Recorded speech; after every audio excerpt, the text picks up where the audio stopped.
Welcome, weary traveller, to a journey through the distant past.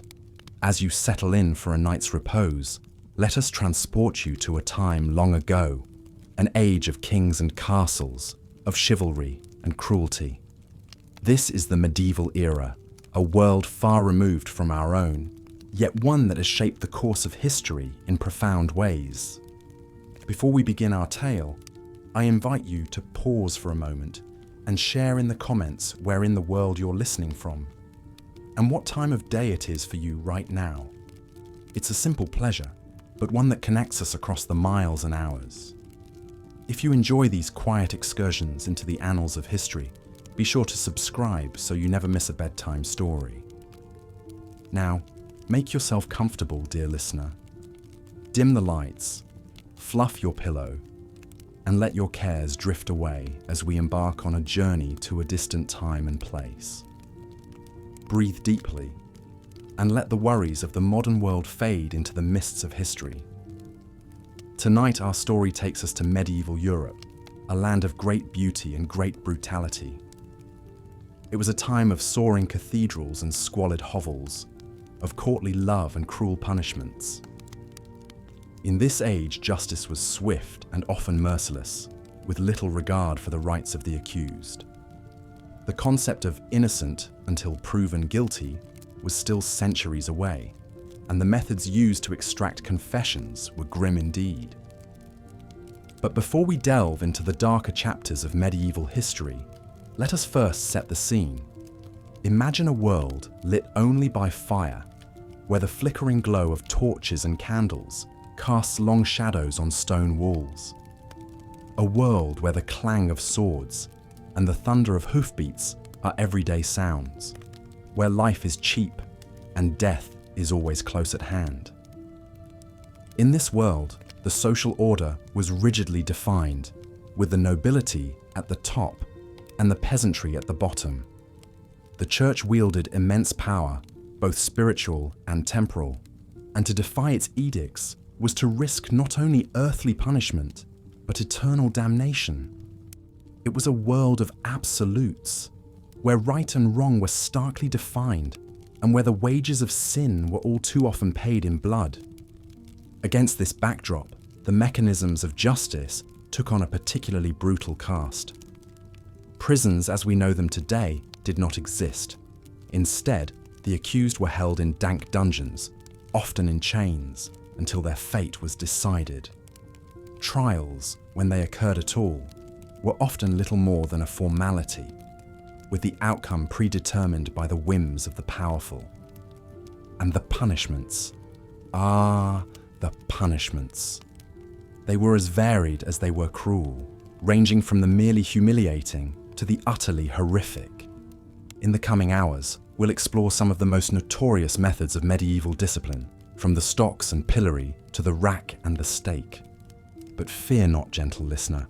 Ours is a journey of the mind, not the body. We'll walk through these dark chapters of history together, safe in the knowledge that they are long past. So let your mind drift back through the centuries, to a world very different from our own, a harsher world to be sure, but one that nonetheless shaped the contours of the present day. As we begin our first tale, imagine a bustling market square in a medieval town. The sun is high overhead, glinting off the weathered stones of the buildings that surround the square. Hawkers cry their wares, their voices mingling with the bleating of goats and the clucking of chickens. And there, in the center of the square, stands a grim wooden structure, the pillory.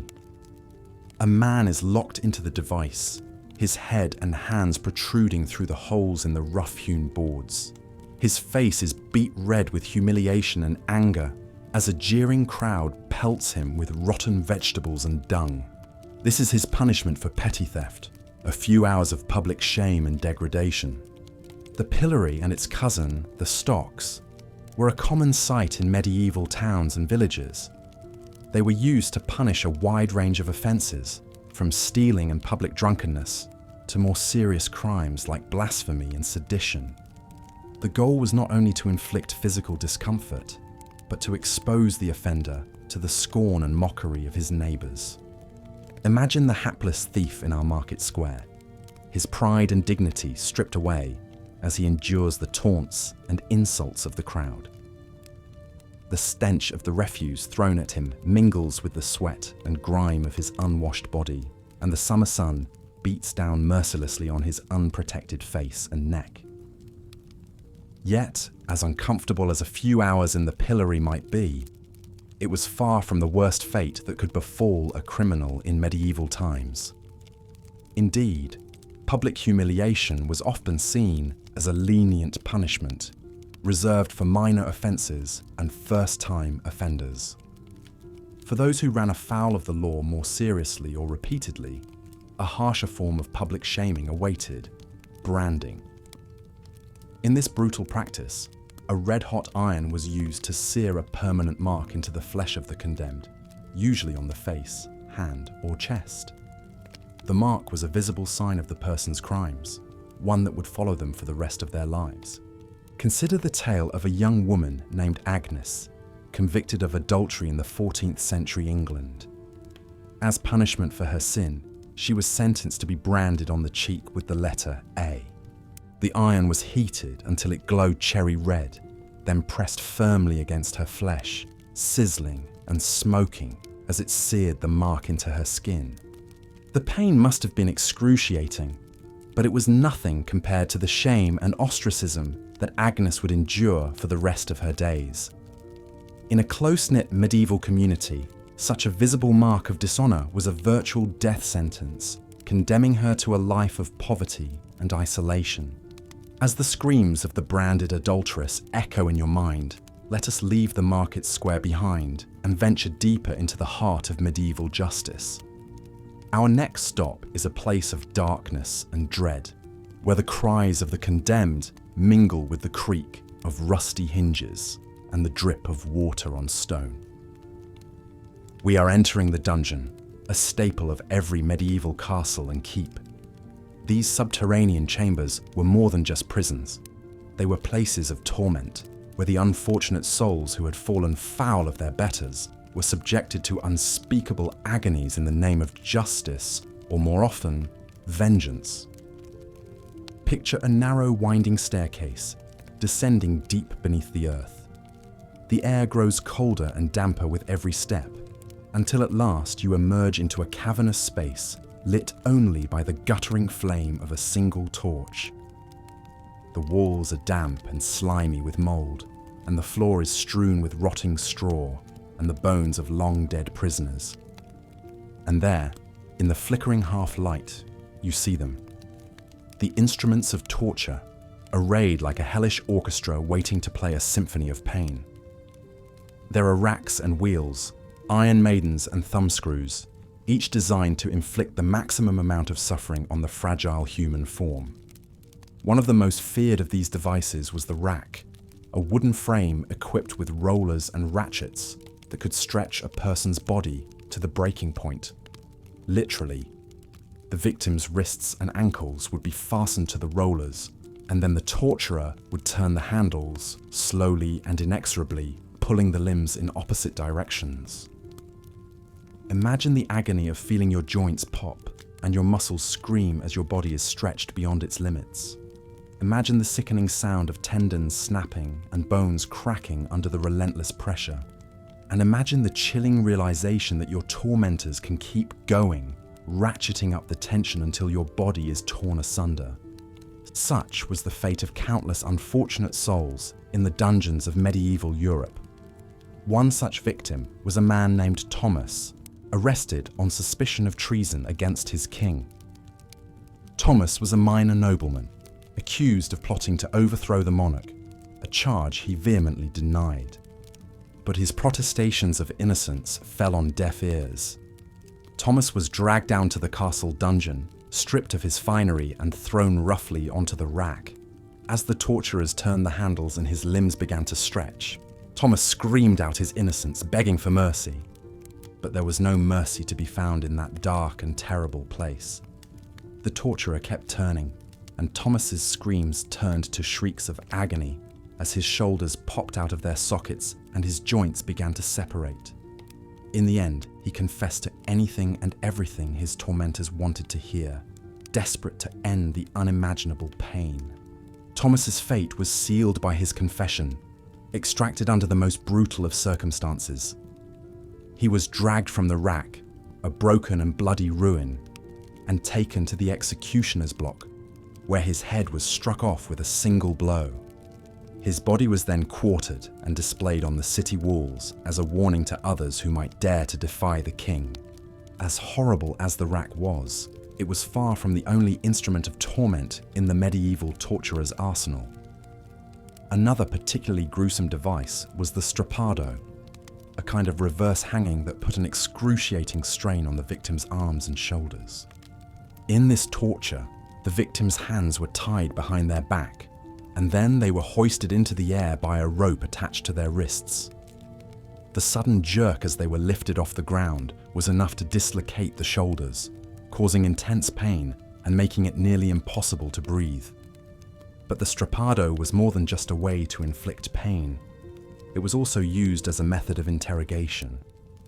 As the victim dangled in agony, their tormentors would bombard them with questions, demanding confessions or information.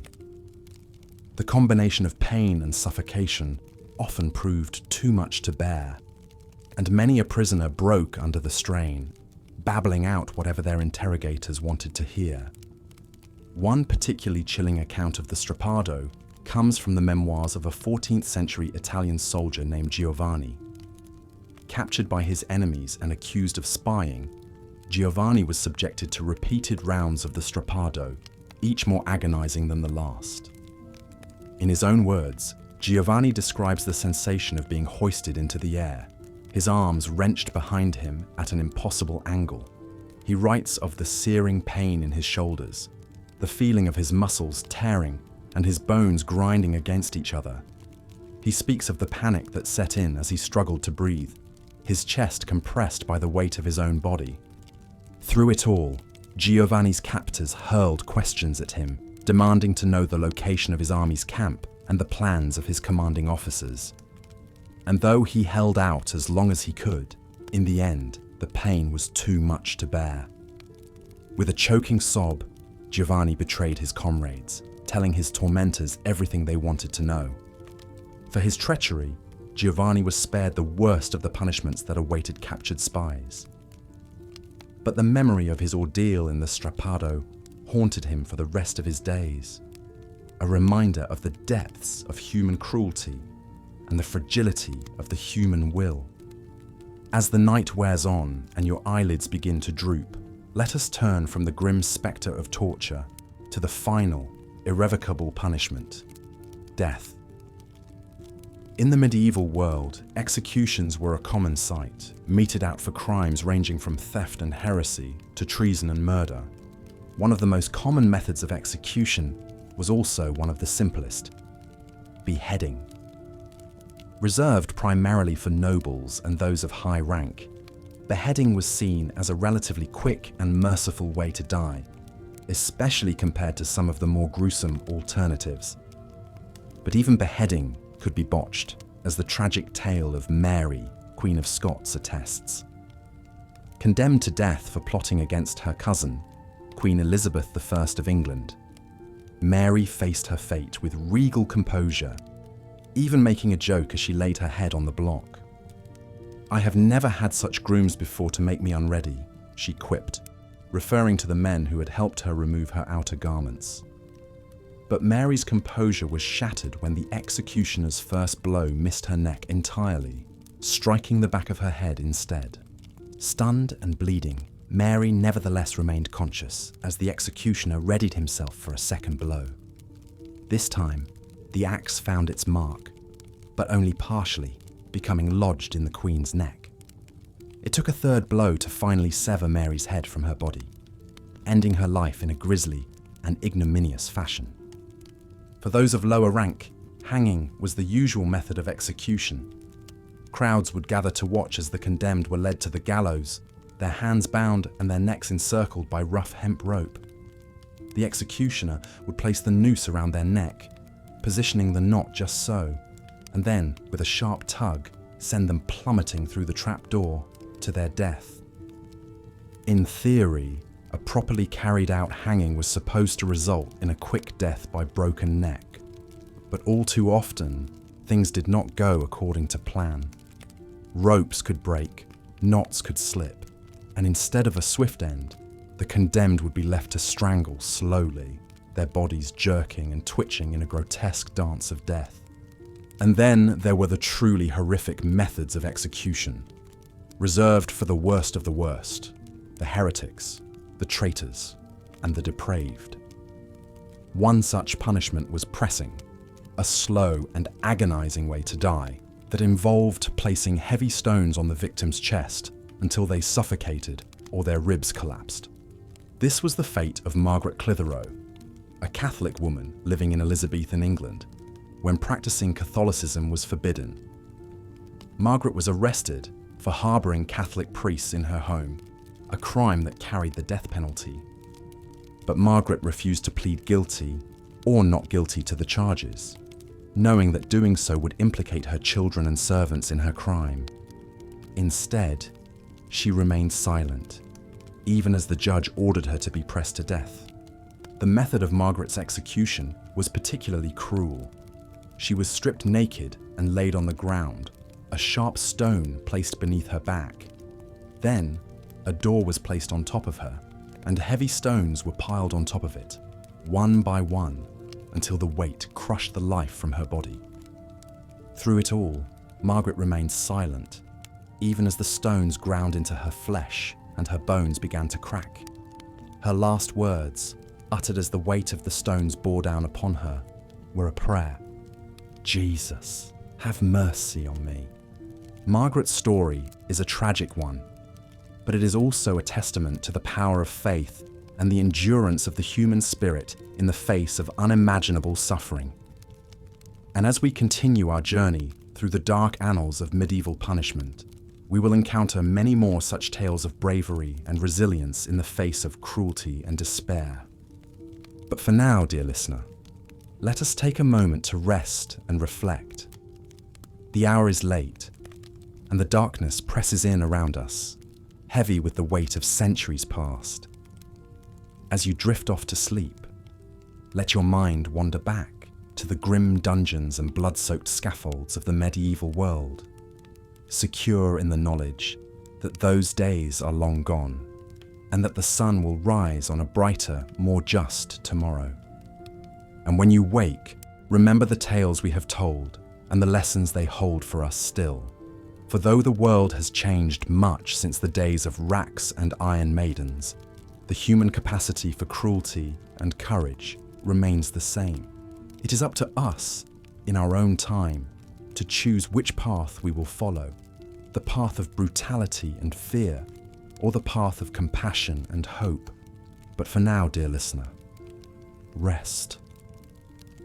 Let the soft embrace of slumber enfold you, and dream of a world where justice is tempered with mercy, and where the light of reason shines bright against the darkness of ignorance and fear. Good night and pleasant dreams.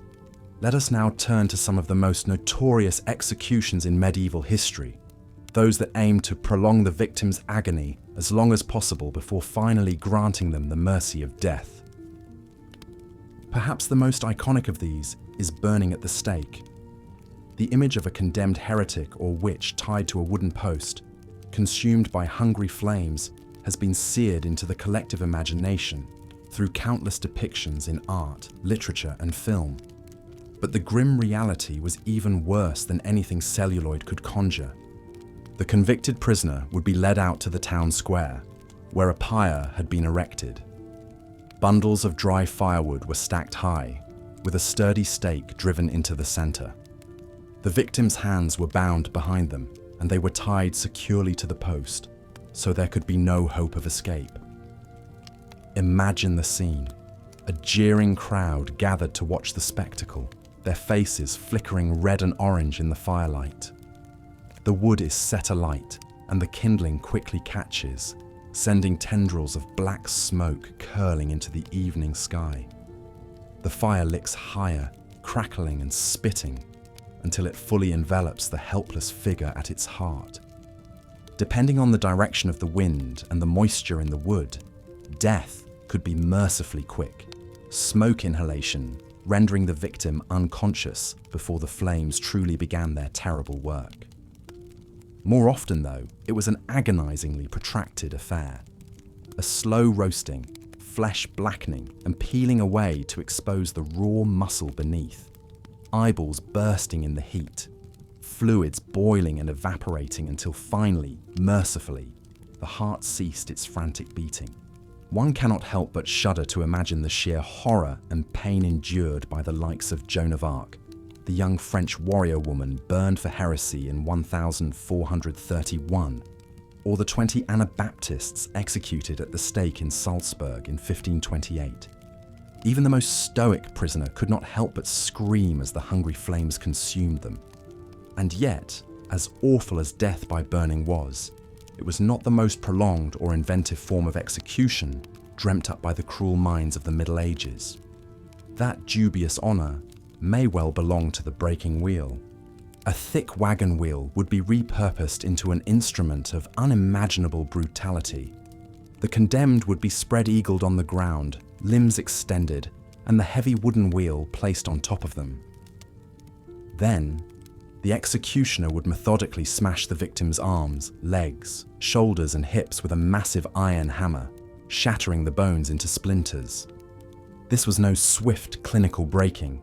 Each shattered joint would be carefully avoided to ensure the prisoner remained conscious throughout their ordeal. The aim was to utterly pulverize the limbs while keeping the vital organs intact, prolonging the agony for as long as possible. Once every bone had been systematically crushed to gravel, the mangled body would be woven through the spokes of the wheel and hoisted up on a tall pole, where it would remain on public display. Sometimes, the executioner would deliver a fatal coup de grace to the chest, the so-called blow of mercy.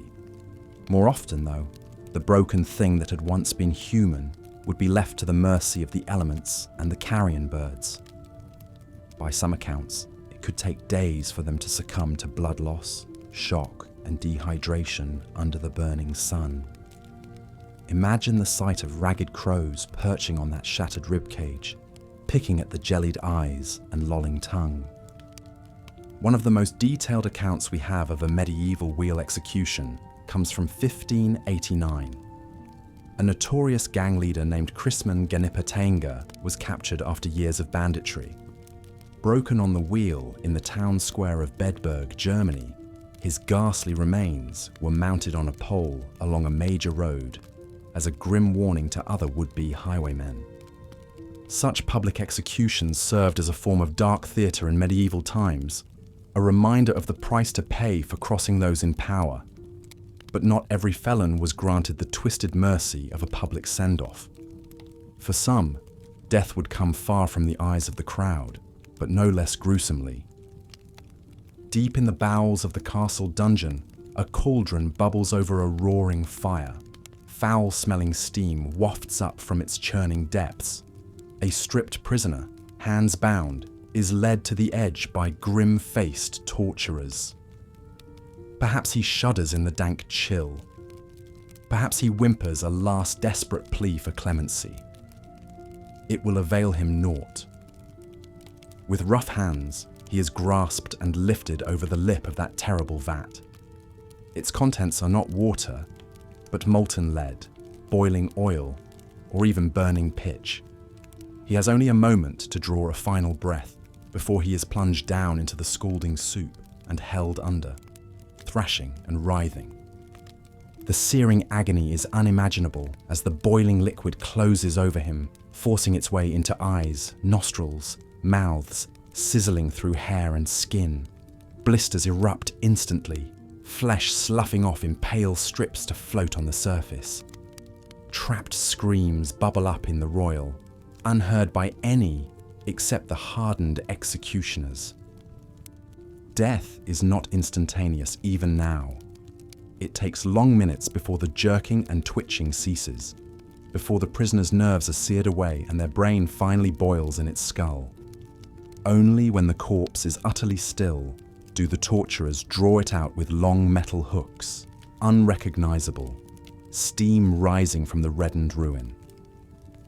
While not as common as burning or breaking, boiling alive was a fate reserved for criminals, counterfeiters, and coin forgers in much of Europe. King Henry VIII introduced the practice to England in 1531, proclaiming it the penalty for murder by poison after a recent spate of suspicious aristocratic deaths.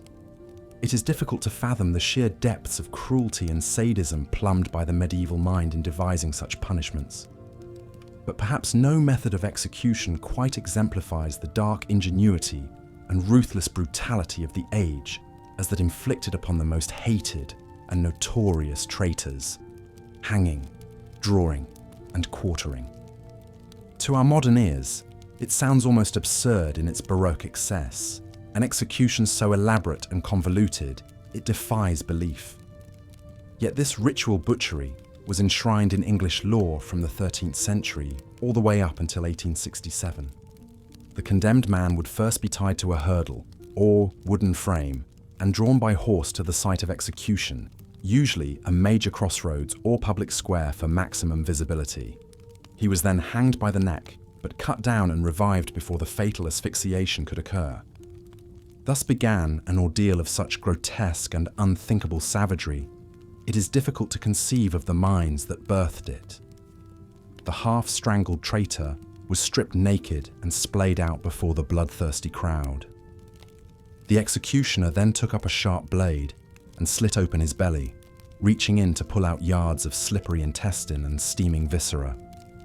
Contemporary accounts differ as to whether the entrails were then burned before the victim's fading eyes, or simply tossed into a waiting bucket. Some even claim the executioner was expected to take a bite of the prisoner's quivering heart, still hot from his breast. Though this may just be folk legend, the reality is scarcely less shocking. For even now, with guts unspooled in glistening ropes, the traitor still clung to the ragged edge of life. The final step was to hack the body into 4 pieces, literally to quarter it. Legs and arms were severed with axe or sword, then the dripping remains were lifted high for all to see. The head and quarters would be mounted above the city gates, or sent to the 4 corners of the kingdom as a grim reminder of the king's power and reach. Picked clean by crows and withered by the elements, they might remain on display for months or even years afterwards. Can you imagine a death more cruel, more viscerally, intimately agonizing? Among the most famous to suffer this fate was William Wallace, the Scottish knight and leader of a rebellion against English rule, immortalized in the film Braveheart. Captured and convicted of treason in 1305, Wallace was stripped naked and dragged through the streets of London at the heels of a horse.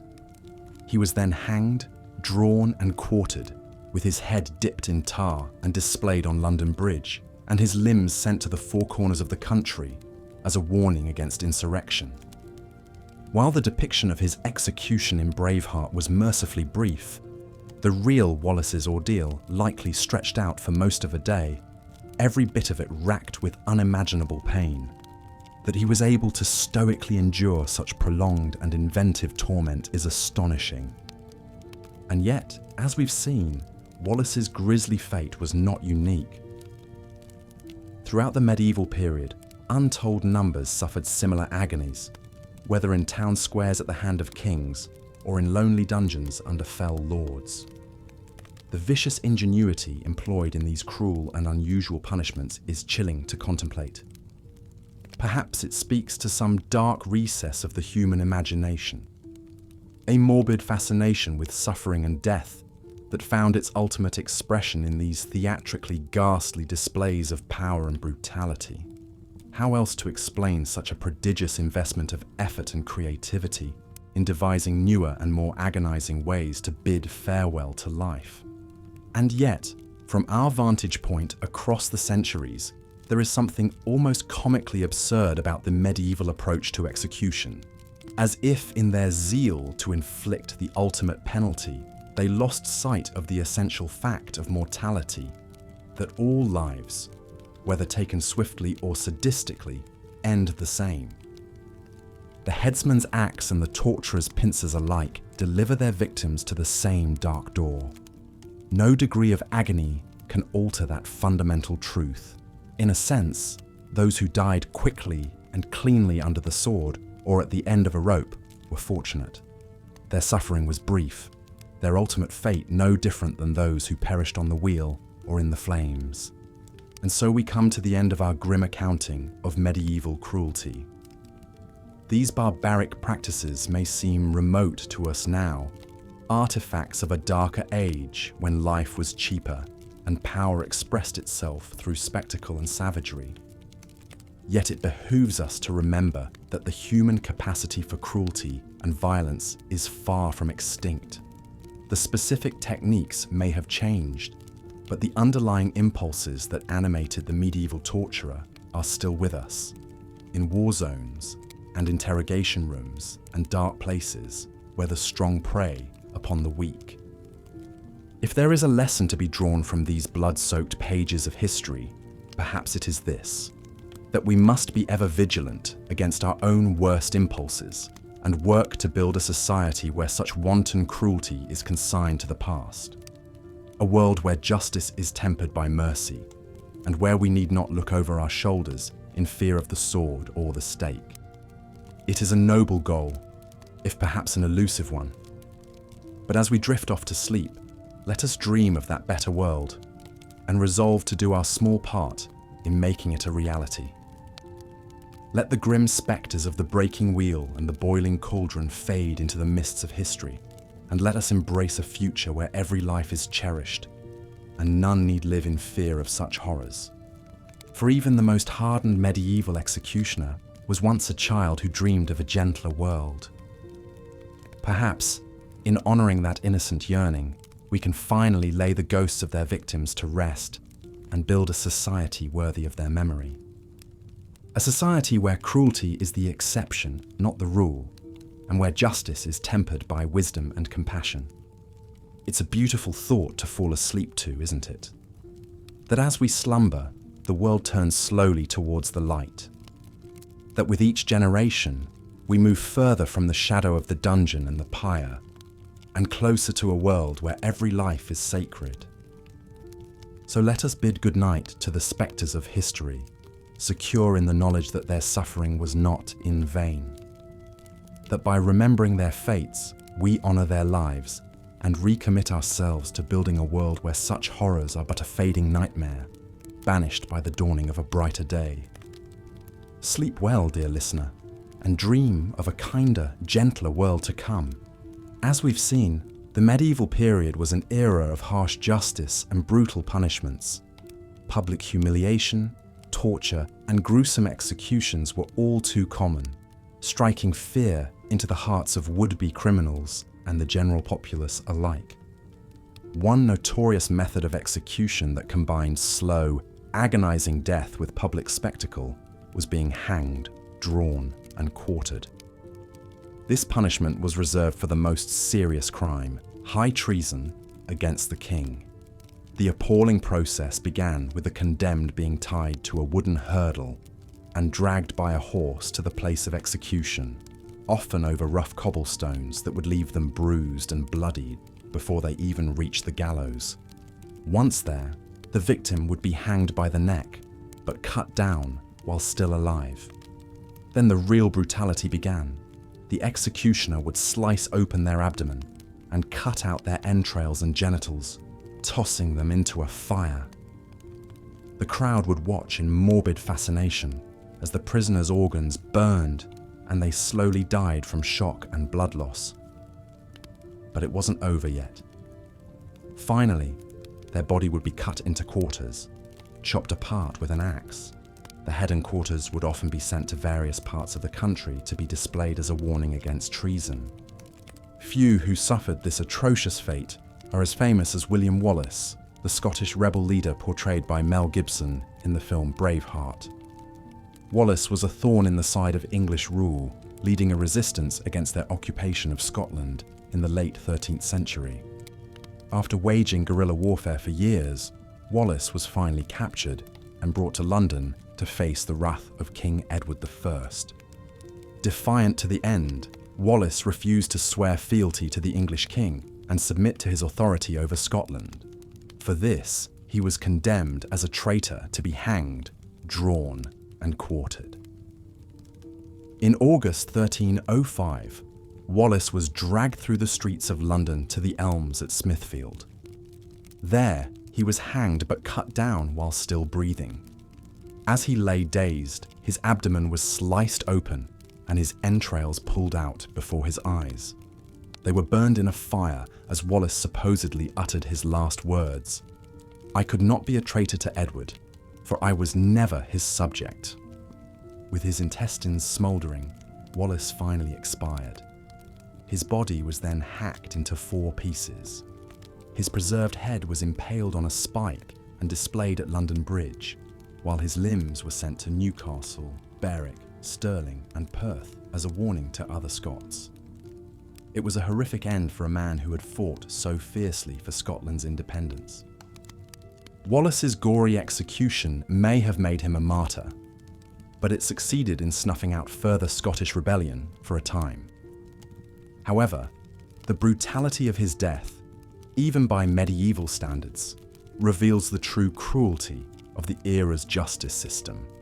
In an age before more humane capital punishment methods like the guillotine, being hanged, drawn, and quartered was perhaps the most agonizing, degrading way to die. As the 14th century dawned, such savagery would gradually decline in favor of swifter executions. Hanging until dead became the default over the prolonged suffering of drawing and quartering. This shift reflected a subtle change in attitudes, a recognition that a speedy death was punishment enough without the need for additional torment and mutilation. Nevertheless, the medieval period will always be remembered as a time of harsh, pitiless justice. Most punishments were designed not just to sentence the criminal, but to make a public example of them. Whether it was languishing in the stocks, screaming under torture, or being disemboweled before a bloodthirsty crowd, those who ran afoul of the law faced fates far worse than any modern prisoner. While the brutality of the Middle Ages may make us shudder today, it's important to understand the context of the time. Life was often nasty, brutish, and short for medieval commoners. Violence and death were omnipresent realities. The cruelty of the justice system reflected the harshness of society as a whole. In some ways, the grisliest punishments were a means of maintaining law and order in a chaotic, cutthroat world. Still, we can be grateful that justice has evolved to be more fair and humane over the centuries since medieval times. No longer do petty criminals risk having their hands chopped off or being boiled alive for their transgressions. The gallows and chopping block have been consigned to the history books in much of the world. Punishments today aim to be proportionate to the crime, not wildly excessive demonstrations of state power and cruelty. So while learning about the worst tortures and executions of the Middle Ages can be morbidly fascinating, it also reminds us of how far we've progressed. The next time you hear about a criminal getting a comparatively lenient sentence, remember that once upon a time, they might have been publicly eviscerated and torn limb from limb instead. Whatever other challenges the modern justice system faces, we can appreciate that it is a far cry from the merciless brutality of medieval times. As you drift off to sleep, take comfort in knowing that you live in a gentler age, where horrendous fates like being hanged, drawn, and quartered are confined to the history books and to dark bedtime tales like these. The ghastly spectres of the torturer and executioner have largely been laid to rest, and we can all sleep a little sounder for it. So rest well, and dream of a world that, for all its flaws, is kinder and more just than the distant past. Good night. As the blazing flames consumed her, the young maiden's agonized shrieks pierced the night air. Smoke stung the eyes of onlookers as it billowed into the starry sky. Though Joan of Arc's end was horrific, her legacy would long outlive the charred embers of the pyre. In the centuries that followed, she would be heralded as a French heroine and ultimately canonized as a saint. Her indomitable spirit could never be extinguished. The breaking wheel was another gruesome means of execution, reserved for the most despised criminals. The condemned would be stretched out upon a large wagon wheel, limbs spread and tied along the spokes.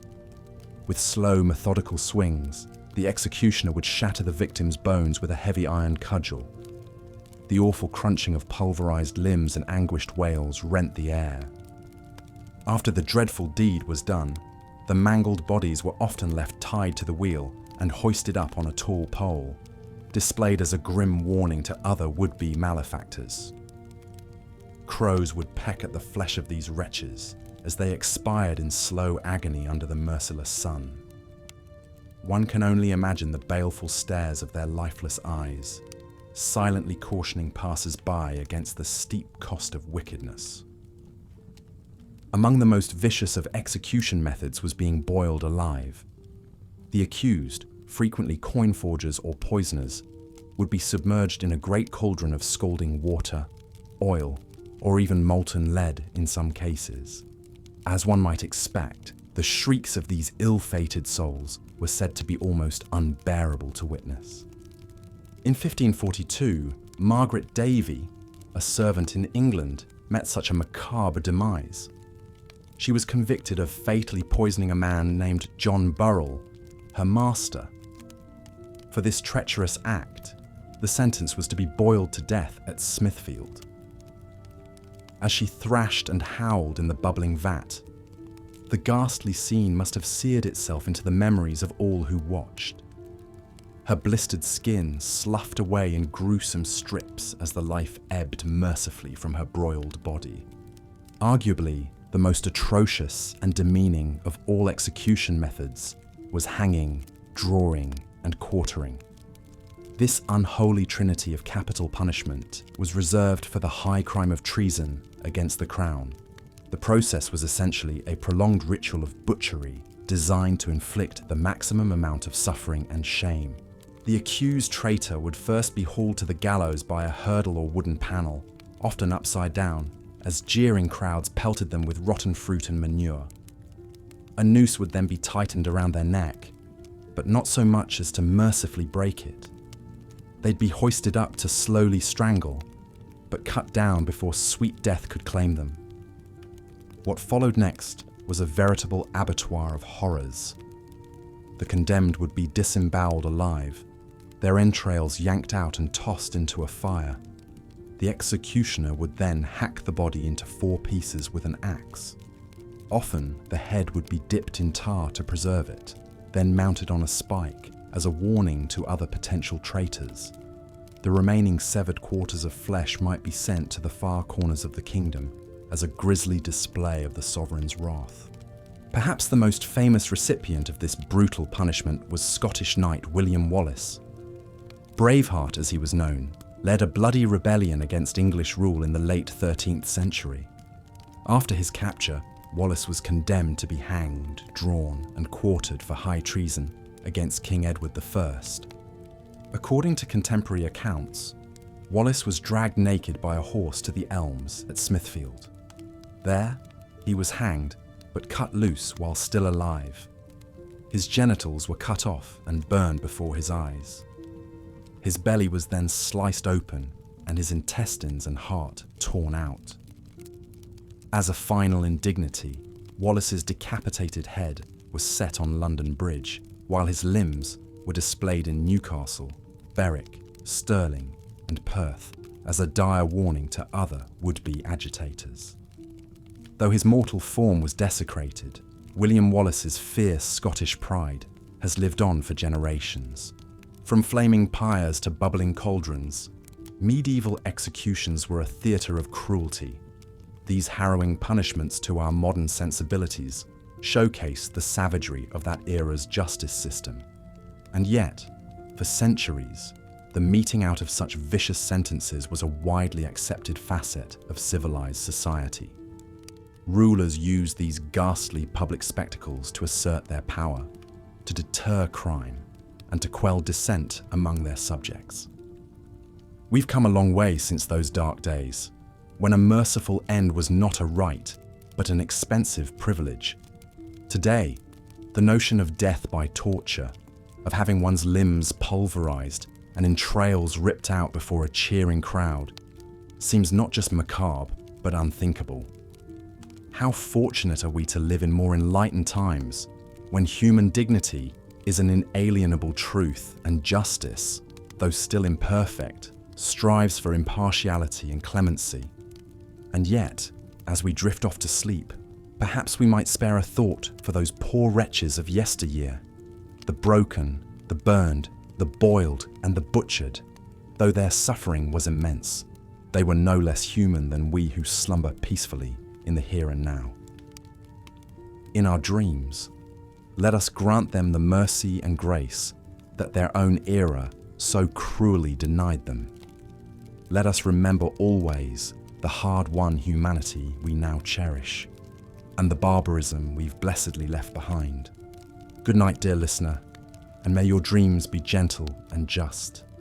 For though the arc of history is long, it bends ever towards kindness and light.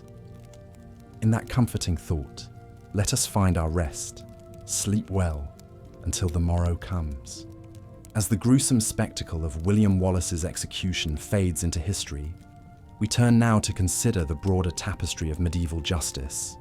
These ghastly punishments, as horrific as they seem to modern sensibilities, were all too commonplace in an age when brutality was the norm and human life was often held in little regard. For the ruling classes of medieval Europe, torture and execution served as both a means of maintaining order and a form of grim entertainment. Noble lords and ladies would gather to watch the suffering of the condemned, sipping wine and gossiping as if attending a sporting event. The elaborate rituals of public execution, with processions through town squares and staged displays of agony, functioned as a kind of grisly theatre for the masses. But not all victims of medieval justice were common criminals or political dissidents. In an era of religious fervour and superstition, accusations of heresy and witchcraft ran rampant.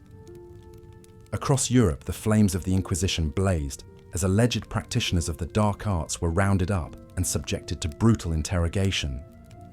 One of the most infamous cases was that of the Knights Templar, a powerful Catholic military order that fell from grace in spectacular fashion. In 1307, King Philip IV of France, deeply indebted to the wealthy Templars, ordered the arrest of their leaders on charges of heresy, blasphemy, and homosexuality. Under torture, many of the knights confessed to spitting on the cross and worshipping a demonic idol named Baphomet. The Templars' Grand Master, Jacques de Molay, initially admitted to these charges after being stretched on the rack, but later recanted his confession. Enraged, King Philip had him slow roasted over a fire in front of the Notre Dame Cathedral in Paris. As the flames consumed his flesh, de Molay reportedly cried out a curse on the king and Pope Clement V, summoning them to face divine judgment within a year. Eerily, both men would be dead before the year was out. The grim fate of the Templars highlights the entanglement of politics, religion, and sadism that characterize much of medieval justice. In an age of absolute monarchs and powerful clergy, charges of treason and heresy were often used as a pretext to eliminate rivals and seize assets. The machinery of torture and execution became a tool for cementing the power of the ruling elites. Yet, even as we recoil at the cruelty of these practices, it's important to recognize the historical context in which they arose. Life in the Middle Ages was often brutish and short, with violence and suffering an inescapable reality for much of the population. In a world beset by war, famine, and plague, the harsh punishments meted out by the authorities may have seemed a necessary bulwark against chaos and anarchy. Moreover, concepts of individual rights and due process were still centuries away from being enshrined in law. The idea that every person accused of a crime deserved a fair trial and freedom from torture would have seemed utterly foreign to the medieval mind. Justice was swift, merciless, and often arbitrary, with the whims of lords and bishops carrying the force of law. As the Middle Ages gave way to the Renaissance and Enlightenment, however, attitudes began to shift. Thinkers like Voltaire and Beccaria argued for a more humane and rational approach to justice, one that respected the inherent dignity of the individual. Slowly but surely, the worst excesses of medieval punishment began to fade into history. Today, we look back on the torture chambers and execution squares of the Middle Ages with a sense of horror and revulsion, and yet, the legacy of those dark times is still with us in many ways. The use of torture as an instrument of state power persisted well into the modern era, from the dungeons of totalitarian regimes to the waterboarding of terror suspects in the 21st century. Even in nominally democratic societies, the machinery of justice can still be wielded as a weapon against the powerless and marginalized. The disproportionate incarceration and capital punishment of racial minorities, the abuse of prisoners in sprawling jail complexes, the denial of due process to enemy combatants, all echo the cruel logic of the medieval world. As we drift off to sleep, let us reflect on these uncomfortable truths and resolve to build a future animated by mercy, compassion, and human rights. For only by confronting the darkness of our past can we hope to forge a brighter dawn. The noble dream of a society governed by justice rather than brutality is one that still eludes us, but it is a dream worth fighting for, now and in all the ages to come. So let us bid goodnight to the haunted spectres of the Middle Ages, secure in the knowledge that their ghostly chains need not bind us forever. In the soft embrace of slumber, we can imagine a world where cruelty is banished and every human life is cherished as sacred.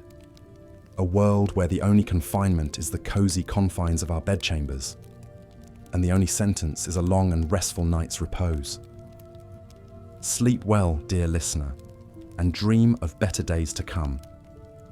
For though the arc of history is long, it bends ever towards justice, and the dawn will break anew each morning, washing away the blood and tears of yesteryear.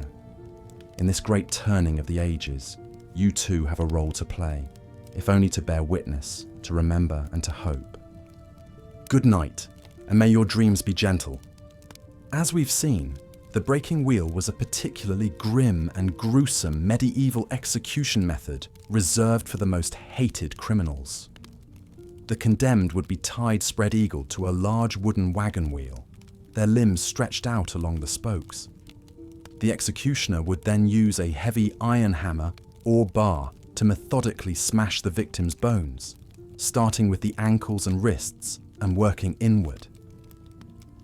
Each sickening crunch of splintering bone would be accompanied by the agonized screams of the condemned echoing through the town square.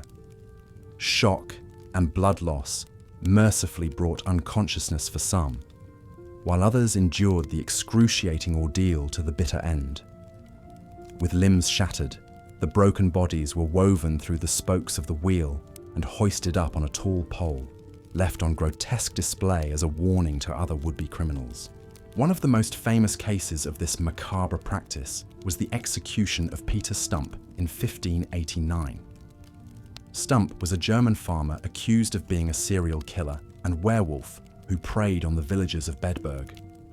Under torture, he confessed to murdering and cannibalizing 14 children, including his own son, as well as practicing black magic and cavorting with a succubus. His execution was as brutal as his alleged crimes. Flesh was torn from his body with red-hot pincers before he was strapped to a breaking wheel.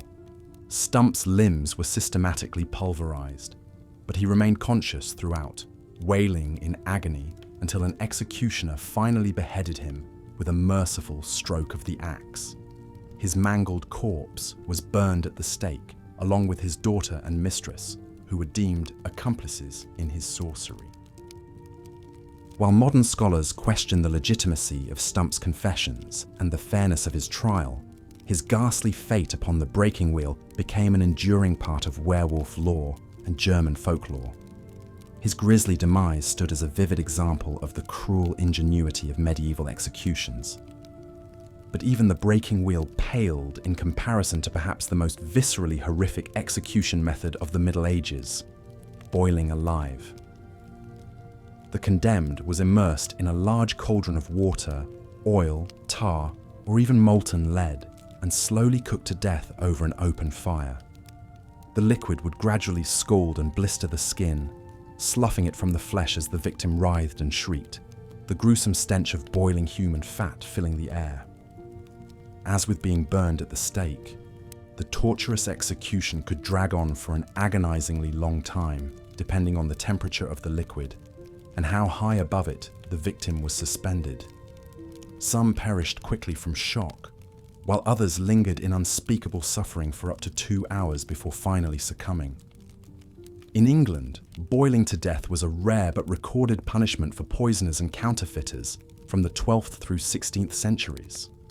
One of the earliest documented cases was from 1222, when a man was boiled alive for poisoning a well during the reign of King Henry III.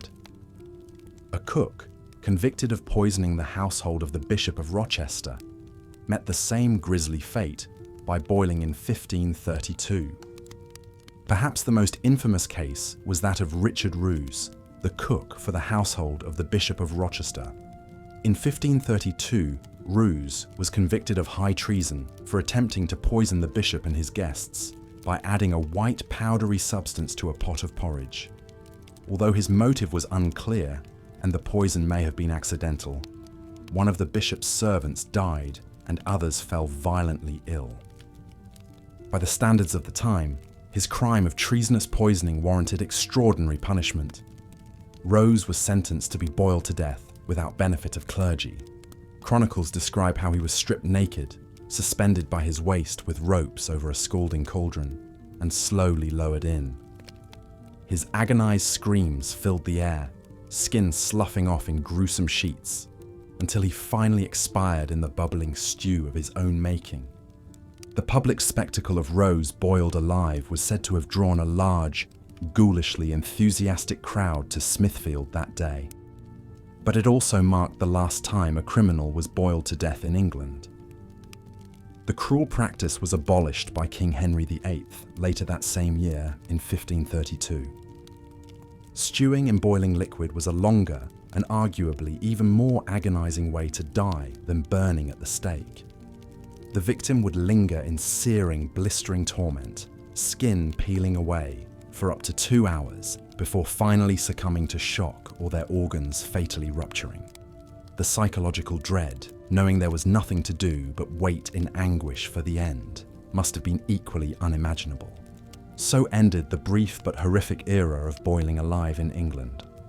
While only a few unfortunates met this grisly fate, their suffering was said to be among the worst of the already barbaric standards of medieval execution. The terrifying spectre of the boiling cauldron joined the likes of the breaking wheel and the stake in the annals of history's most dreadful punishments.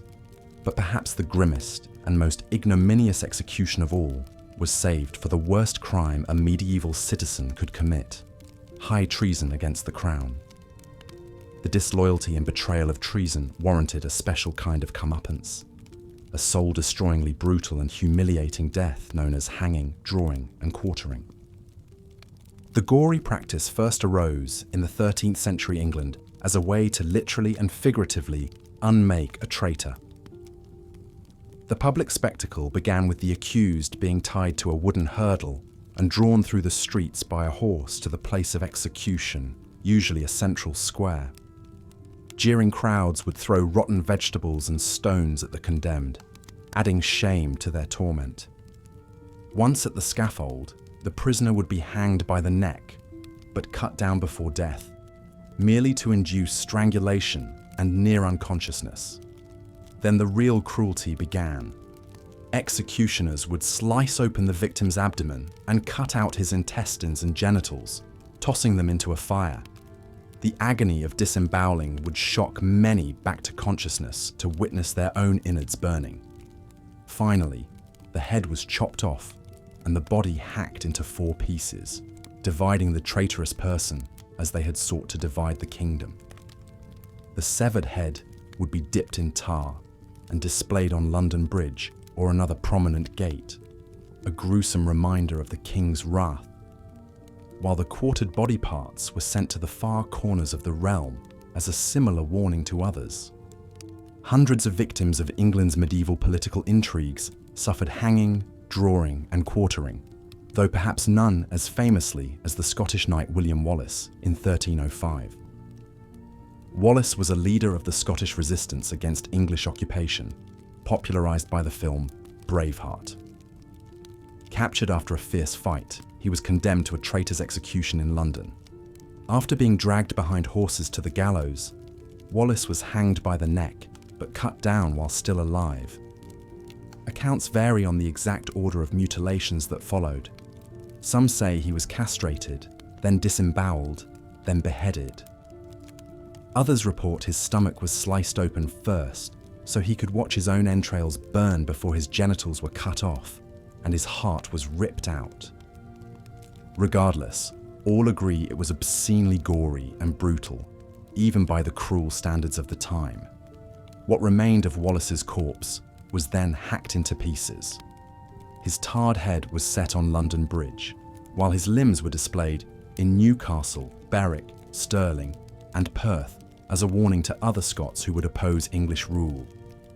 The drawing and quartering of William Wallace stood as a high-profile example of the political barbarism of the medieval era, when the state sought not only to execute traitors, but to destroy them utterly through humiliation, mutilation, and dispersal.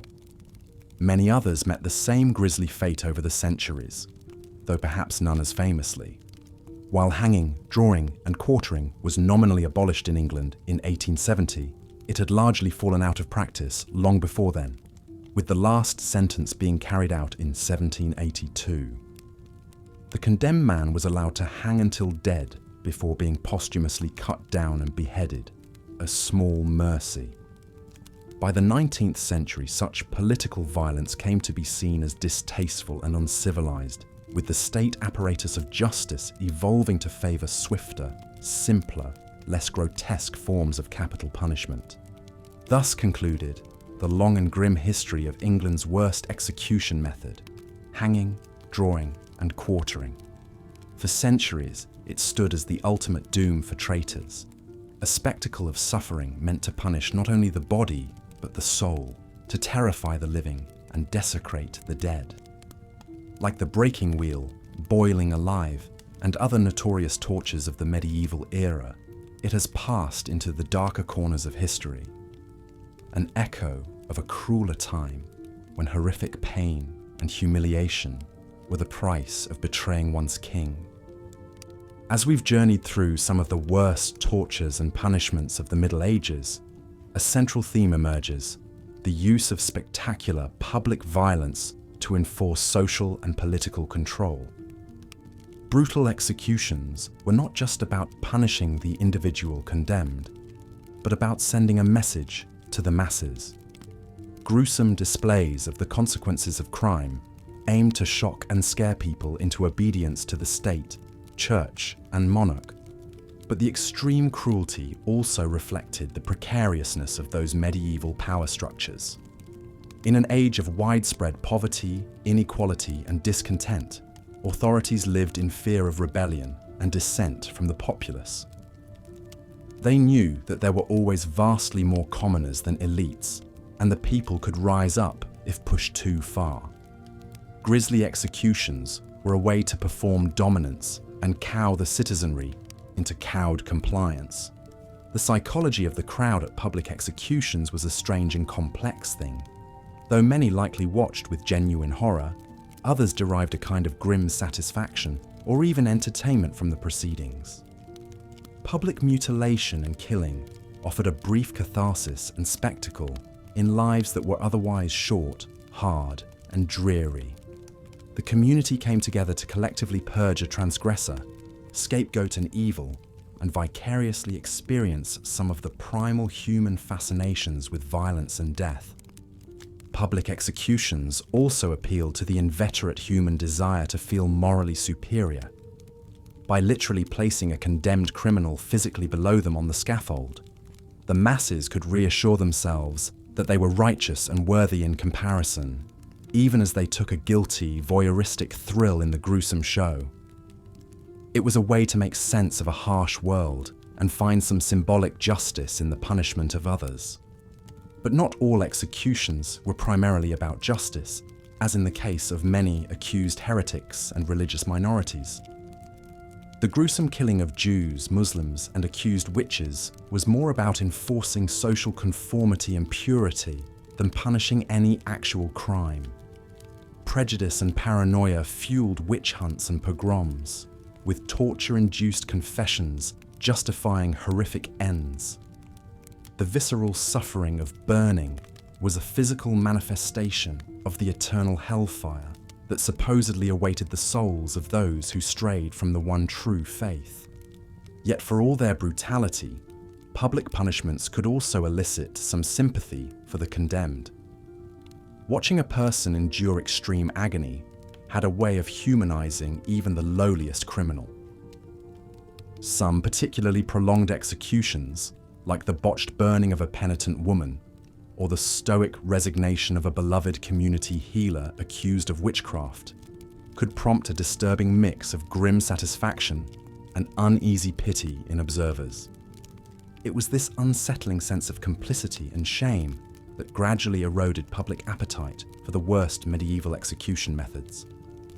The Enlightenment brought new ideas about the state's right to torture and kill citizens. Reformers argued that if the people were the ultimate source of the government's authority, the justice system should reflect the people's evolving sense of decency and humanity. It came to be seen as hypocritical for the state to punish murder with even grosser, premeditated murder. Ritual mutilation and execution moved behind the walls of prisons, becoming more sanitized and bureaucratized. The public spectacle shifted from the criminal's destroyed body to the solemn dignity of the legal process itself. Modern executions like lethal injection minimize physical suffering and disorder, hiding the messier biological realities of death. This allows the state to kill while maintaining a stance of moral rationality and decorum. There is a cold, clinical detachment to modern capital punishment that stands in contrast to the visceral gore and clamor of the medieval gallows and scaffold. We have come a long way from the days when a convict's entrails were ripped out and waved in his face before a cheering crowd.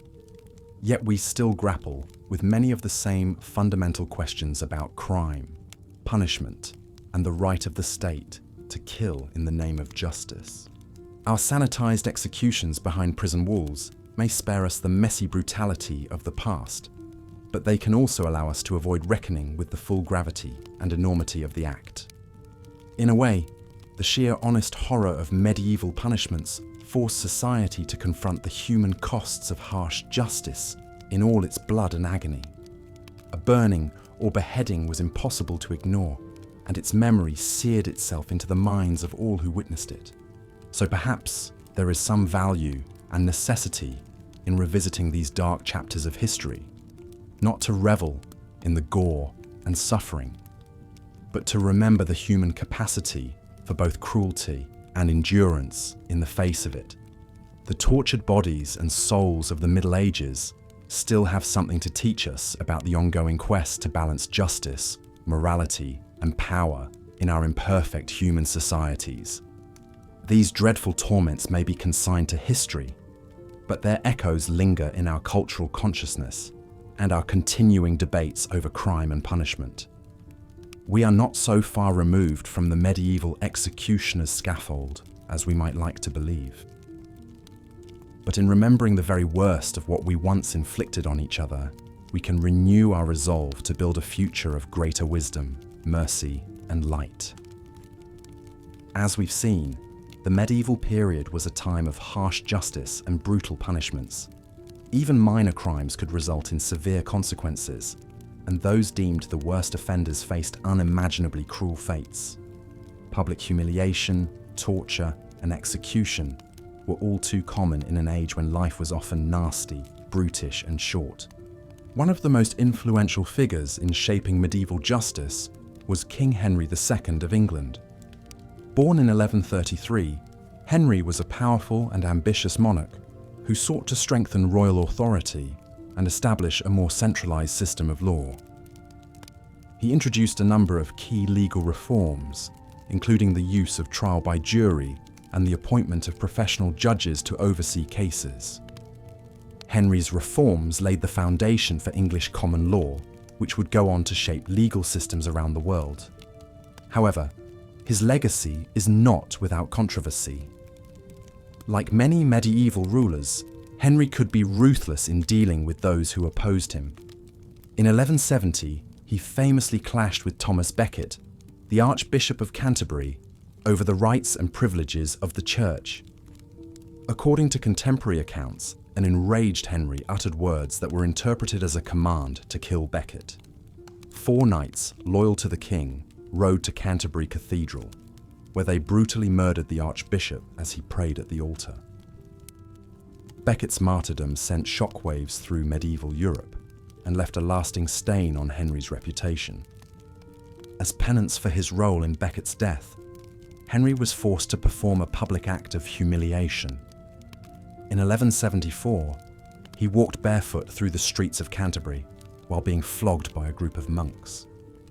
This act of contrition may seem extreme by modern standards, but it reflects the pervasive religiosity of the age and the belief in the power of public penitence. Of course, not all punishments in medieval times were quite so high profile. For most ordinary people, the reality of justice was far more mundane, though no less brutal. Petty criminals and social outcasts were often subjected to a range of public humiliations designed to shame and ostracize them from the community. Imagine, if you will, a young man named Thomas, a peasant living in a small English village in the 13th century. Thomas has been caught stealing a loaf of bread from the local baker, a crime driven by hunger and desperation. As punishment, he is sentenced to a day in the stocks, a wooden device that restrains the hands and feet, leaving the offender vulnerable to public ridicule. Picture Thomas as he is led out into the village square, his head and hands locked into the heavy wooden frame. A jeering crowd gathers around him, armed with rotten fruit and vegetables, mud and even stones. For hours, Thomas endures a barrage of filth and abuse, his face and clothes spattered with the foul-smelling detritus. As the sun begins to set, Thomas is finally released from the stocks, his limbs aching and his spirit broken. He slouches off towards home, the taunts and laughter of the crowd still ringing in his ears. For a simple act of theft, he has been subjected to a brutal and humiliating ordeal, one that will mark him as a social pariah for years to come. Thomas's story is a fictional one, but it reflects the grim realities faced by countless ordinary people in medieval times. For those on the margins of society, even a minor transgression could result in severe and lasting punishment. In a world where starvation and deprivation were commonplace, the theft of a loaf of bread could be seen as a serious crime against the social order. But public humiliation was just one of many cruel punishments inflicted in the name of justice. In the shadowy corners of medieval dungeons and torture chambers, even more horrific fates awaited those accused of more serious offences. How horrific some of those punishments must have been to endure, or even to witness as a spectator in the jeering crowds. We've covered some of the most grisly and cruel fates that could befall the condemned in medieval times, from the agonizing hours of being broken on the wheel, to the terrifying walk to meet the headsman's axe or burning pyre. But as brutal as these high-profile execution methods were, we shouldn't overlook the prolonged suffering inflicted by more minor punishments as well. Devices like the stocks and pillories may not have killed their occupants, but they subjected them to deep shame and disgrace, a punishment that could linger long after the rotten vegetables were washed off. Imagine for a moment the life of a petty thief in a medieval town, caught stealing a loaf of bread to feed his starving family. He's dragged before the local magistrate and sentenced to a day in the stocks. As the rough wooden planks close around his wrists and ankles, he's utterly helpless, unable to hide his face or flee from the angry mob that soon surrounds him. For hours, he endures a hail of insults, rotten food, and even rocks and waste hurled by the pent-up citizens, unleashing their disdain. The putrid stench of spoiled produce mingles with his own sweat, tears, and filth. Though his body may leave the stocks after a day, the shame and humiliation brand him more permanently than even the marks of a hot iron. He'll carry this disgrace like a scarlet letter. And of course, those hot iron brands were all too real for many unfortunates. The story of Hester Prynne and her Scarlet A may be fictional, but the practice of marking adulterers, thieves, and other undesirables with searing metal was very much a fact. One can only imagine the agony as the glowing iron bit into tender flesh, sizzling and scorching the skin. The acrid scent of burning meat, the tortured screams, the struggle to hold still lest the brand blur and require a second application. And after the physical pain receded to a dull, persistent throb, the victim would still be left with an unmistakable badge of ignominy. How excruciating to go through life with your worst mistake or lowest moment literally burned into your skin for all to see and judge. In a time when one's honor and reputation meant everything, a brand was almost a fate worse than death. Speaking of fates worse than death, the mere mention of medieval torture chambers is enough to send a shiver down one's spine. The stuff of nightmares and modern horror movies, these dank, shadowy dungeons, were all too real for the poor souls unfortunate enough to find themselves imprisoned there. The squalid stone walls, damp with mold and moss, would echo with the anguished cries of those suffering unimaginable agonies within. Rusting iron cages suspended from the ceiling, ominous wooden racks with leather straps to stretch out limbs, even iron maidens lined with vicious spikes. All would have been common sights in the medieval torturer's toolkit. One of the most dreaded devices was the infamous rack. Imagine being led into the clammy chamber, trembling with terror as the leather cuffs are fastened around your wrists and ankles. You stare up at the thick wooden rollers, knowing that with each turn, your limbs will be stretched farther and farther apart. Sinews strain, tendons pop, joints crackle and threaten to dislocate as the splintering pain builds. How long could you hold out against such torment? How long before you're compelled to confess to whatever accusations your tormentors level against you, true or not? The tragic case of Anne Askew comes to mind. Put on the rack for her Protestant beliefs under the reign of Henry VIII, this young woman refused to name others who shared her faith. Her limbs were stretched until her hips and knees were torn from their sockets, yet still she did not yield. Her incredible fortitude may have sealed her fate of burning at the stake as an unrepentant heretic. Sometimes, the confessions, tortured out of victims on the rack or under other brutal methods, led them straight to the executioner's block. In an era when justice was often harsh and evidence was flimsy, false confessions were all too common. The rack in particular had a notorious reputation for compelling the accused to admit to anything, simply to stop the unbearable pain. Once a confession was obtained, regardless of its veracity, the prisoner's fate was usually sealed. A public execution awaited, whether by the relatively quick and merciful method of beheading, or by slower, more agonizing means, meant to inflict maximum suffering and send a message to other would-be criminals. For those of noble birth or high status, the sword or axe was the usual implement of execution. In theory, decapitation was a fast death, with one swift stroke severing head from body. But the gruesome reality didn't always align with that ideal. Take the tragic case of Mary, Queen of Scots. Condemned to death for plotting against her cousin Queen Elizabeth I, Mary faced the block with renowned poise and dignity. Clothed in a vibrant red gown to conceal any blood, she calmly recited prayers in Latin as she knelt and placed her head on the stump. What should have been a solemn and quick death turned into a grisly spectacle as the executioner's first strike missed her neck and struck the back of her head. A shocked gasp rippled through the crowd.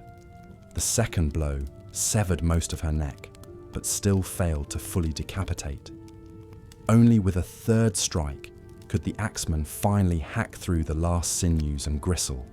As he lifted the severed head to the crowd, Mary's pained expression and lips, still mouthing silent prayers, bore witness to a botched and excruciating end unfit for a queen.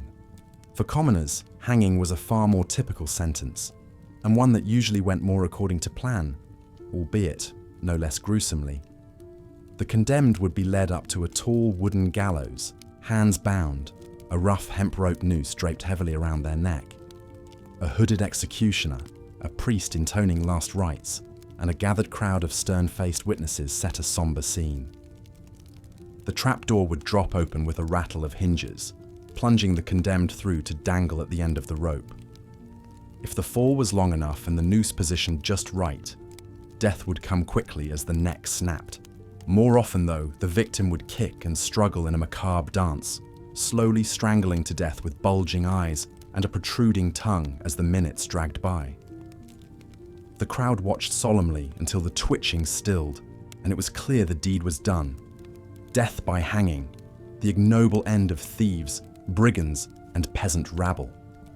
Pressing or crushing was another grim way to go, and one reserved for some very specific offences. Those who refused to enter a plea at their trial could be subjected to peine-forte et dure, hard and forceful punishment, to compel them to speak. The accused would be laid on their back, naked, with a heavy board placed across their chest. Then, weights or stones would be piled on one by one, slowly constricting their breathing as the tremendous pressure mounted. The ordeal could last for hours or even days, as more and more weight compressed the chest and vital organs. Shallow, laboured breaths would grow further and further apart. Ribs would splinter and crack. Lungs collapse, and the heart strain to beat under the crushing load. Eventually, the poor soul would either gasp out a plea or expire from the slow agony of suffocation. One of the most famous cases of pressing was that of Margaret Clitheroe, put to death in this excruciating manner in 1586. Her crime: harbouring Catholic priests at a time when Catholicism was outlawed in England.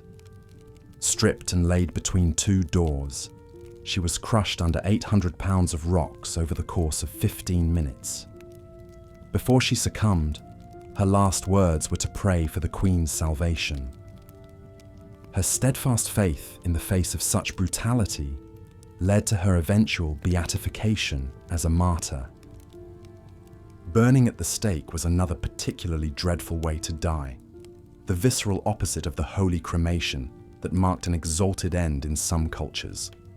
In medieval Europe, death by burning was reserved for sins of the soul and crimes against the church, punishments for heretics, blasphemers, and unrepentant witches.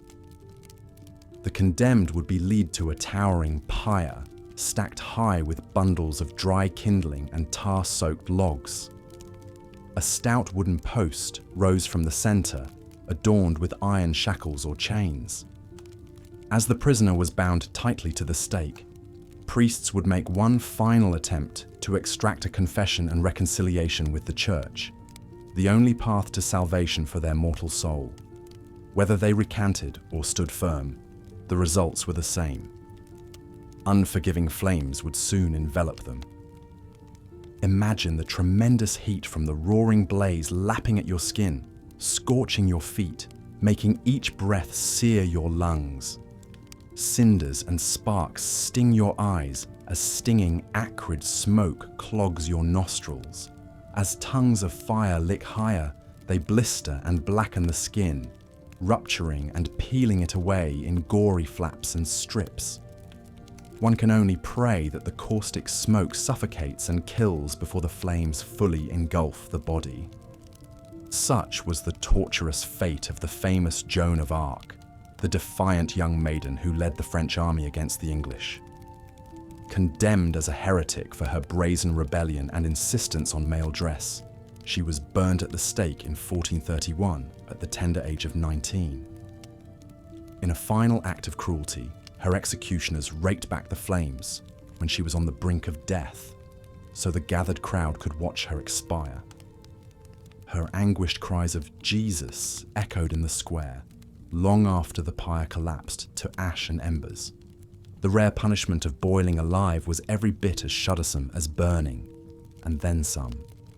In a few gruesome cases in England, prisoners who committed acts of treason, murder, or even coin counterfeiting could be condemned to death by boiling in water or oil.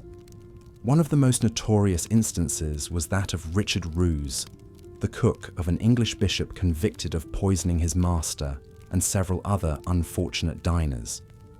His sentence was to be boiled to death at London's notorious execution spot of Smithfield. In 1532, a great cauldron was erected and filled with water. Rose was strung up by his torso and repeatedly dunked in the scalding water. The flesh was literally boiled from his bones over the course of an agonizing hour until he finally succumbed.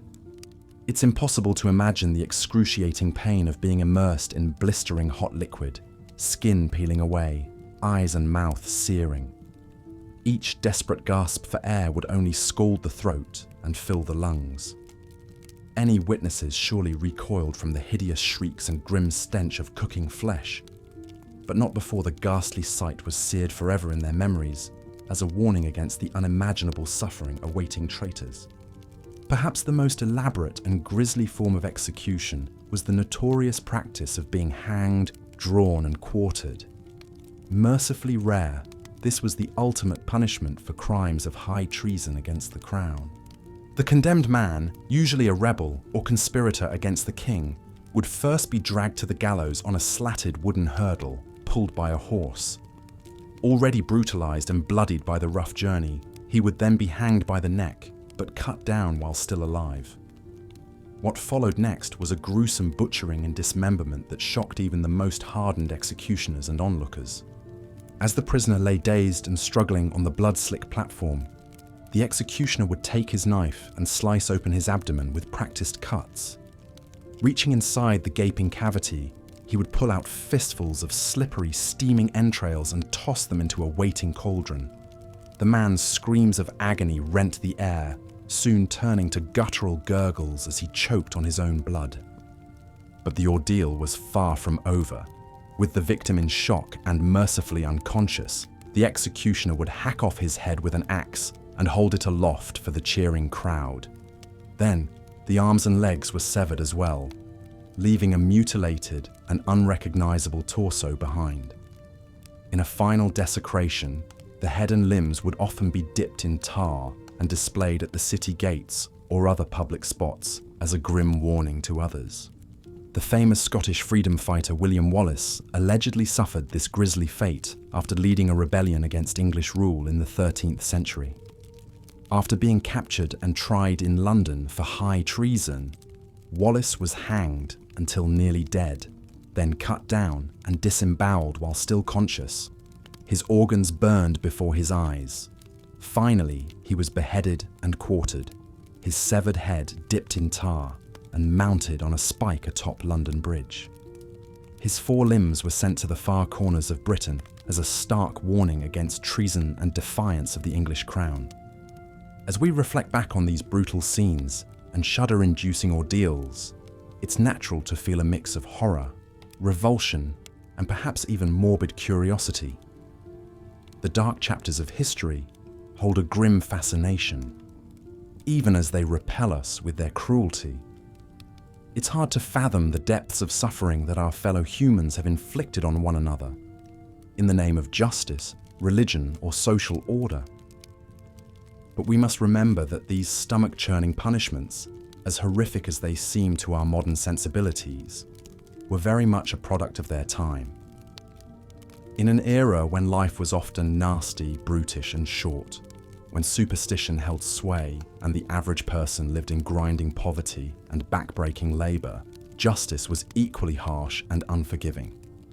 The methods of torture and execution we've described were seen as a necessary means of maintaining law and order, of deterring crime and punishing those who dared to transgress against God or king. They were a visceral reminder of the immense power wielded by the state and the church, and the terrible consequences of defying that power. It's also worth noting that many of these gruesome practices persisted well beyond the medieval era. While the Middle Ages are often portrayed as a particularly barbaric and backwards time, the truth is that torture, mutilation, and grisly executions continued into the early modern period of the 1500s to 1800s. The rack, for instance, was still in use during the Tudor era in England, employed to extract confessions from religious and political prisoners. Burning at the stake reached a peak during the Protestant Reformation, when both Catholic and Protestant authorities used it to punish heretics on both sides. And hanging, drawing, and quartering remained on the books as a punishment for treason in England until the early 1800s, although it was used more sparingly by then. So as much as we might like to relegate these horrors to a distant, unenlightened past, the fact is that they were very much a part of the fabric of European society for centuries. Only gradually, with the spread of Enlightenment ideals of reason, justice, and human rights in the 1700s and 1800s, did these grim rituals of death and suffering begin to fade into history. Today, we look back on the savageries of the past with a mix of fascinated horror and solemn reverence for those who suffered unimaginable agonies. We give thanks for the relative peace, prosperity, and rule of law that prevails in much of the modern world, while acknowledging that cruelty and injustice still persist in too many places. But perhaps, by confronting and remembering the darkest deeds of history, we can renew our commitment to building a world of greater compassion, dignity, and mercy for all. A world where no one need fear the rack, the stake, or the hangman's noose. A world where justice is tempered with wisdom, and where even the lowliest among us is treated with respect. As you drift off to sleep, pondering these heavy themes, take comfort in the progress we've made, and the countless souls who worked to bend the arc of history towards justice. While the past may be stained with blood and tears, the future is ours to shape into something brighter. Sweet dreams of a better world to come, however slow and halting the journey there may be. As night falls over a medieval village, the only light comes from flickering torches illuminating the grim stone walls of the local lord's castle. For the unfortunate souls imprisoned within those walls, the darkness brings no respite, only the dread of what new torments the morning may bring, because in these brutal times, the penalties for crimes both great and small are often horrific beyond imagination. One of the most common punishments reserved for thieves, adulterers, and other petty criminals is a stint in the stocks or pillory. Picture, if you will, a hapless peasant, perhaps a young man who stole a loaf of bread to feed his starving family. He is dragged into the village square and locked into a wooden frame, his head and hands protruding through holes, unable to move or hide his face. For hours or even days, he is subjected to the jeers and taunts of the locals, who pelt him with rotten fruit and vegetables until he is covered in putrid filth. The stench attracts flies, which buzz around his head incessantly. His muscles cramp agonizingly, but he cannot shift position. It is a slow, humiliating torture. For more serious offenses, the punishments grow harsher still. Thieves may be subjected to branding, their flesh seared with a red-hot iron bearing the letter T as a permanent mark of their crimes. Imagine the acrid scent of burning skin, the screams of agony as the iron is pressed into the cheek or forehead, leaving a ravaged, blistered wheal. The pain is excruciating, but the shame is in some ways worse. From that day forward, the marked criminal is shunned by all, unable to find work or lodging, forever an outcast. One such branded thief was a woman named Alice Reeves in the 14th century London. Desperate to provide for her 3 young children after her husband died, Alice pilfered a silver candlestick from a merchant's home, where she worked as a maid. She was caught trying to pawn the item. At her trial, the court decreed that as this was her first offence, she would be spared execution. Instead, she would be branded on the cheek and released. As the iron was heated in the courtroom fireplace, Alice trembled and wept, begging for mercy. Her pleas fell on deaf ears. The bailiff seized her head and pressed the searing metal against her face as she screamed. The stench of burnt flesh filled the chamber. When the iron was removed, it took some of her skin with it, leaving the T burned into her cheekbone. Alice was cast out onto the street, crying in pain and despair, her life forever ruined by one desperate mistake. But even branding pales in comparison to the ordeals inflicted on prisoners in torture chambers. Many medieval castles had these dank, windowless cells, where the work of extracting confessions took place away from prying eyes. The dungeons reeked of mould, human waste, and fear. In the flickering torchlight, an array of gruesome devices hung on the walls: tongs, pincers, irons. When the castle's lord or inquisitor wished to interrogate a prisoner, they would have the accused brought to the chamber in shackles. A common torture was the rack, a wooden frame fitted with ropes and cranks. The prisoner would be tied down, arms and legs outstretched. Then the torturer would turn the cranks, tightening the ropes, slowly stretching the limbs. Joints would strain against their sockets. Ligaments would start to tear. Bones would crack.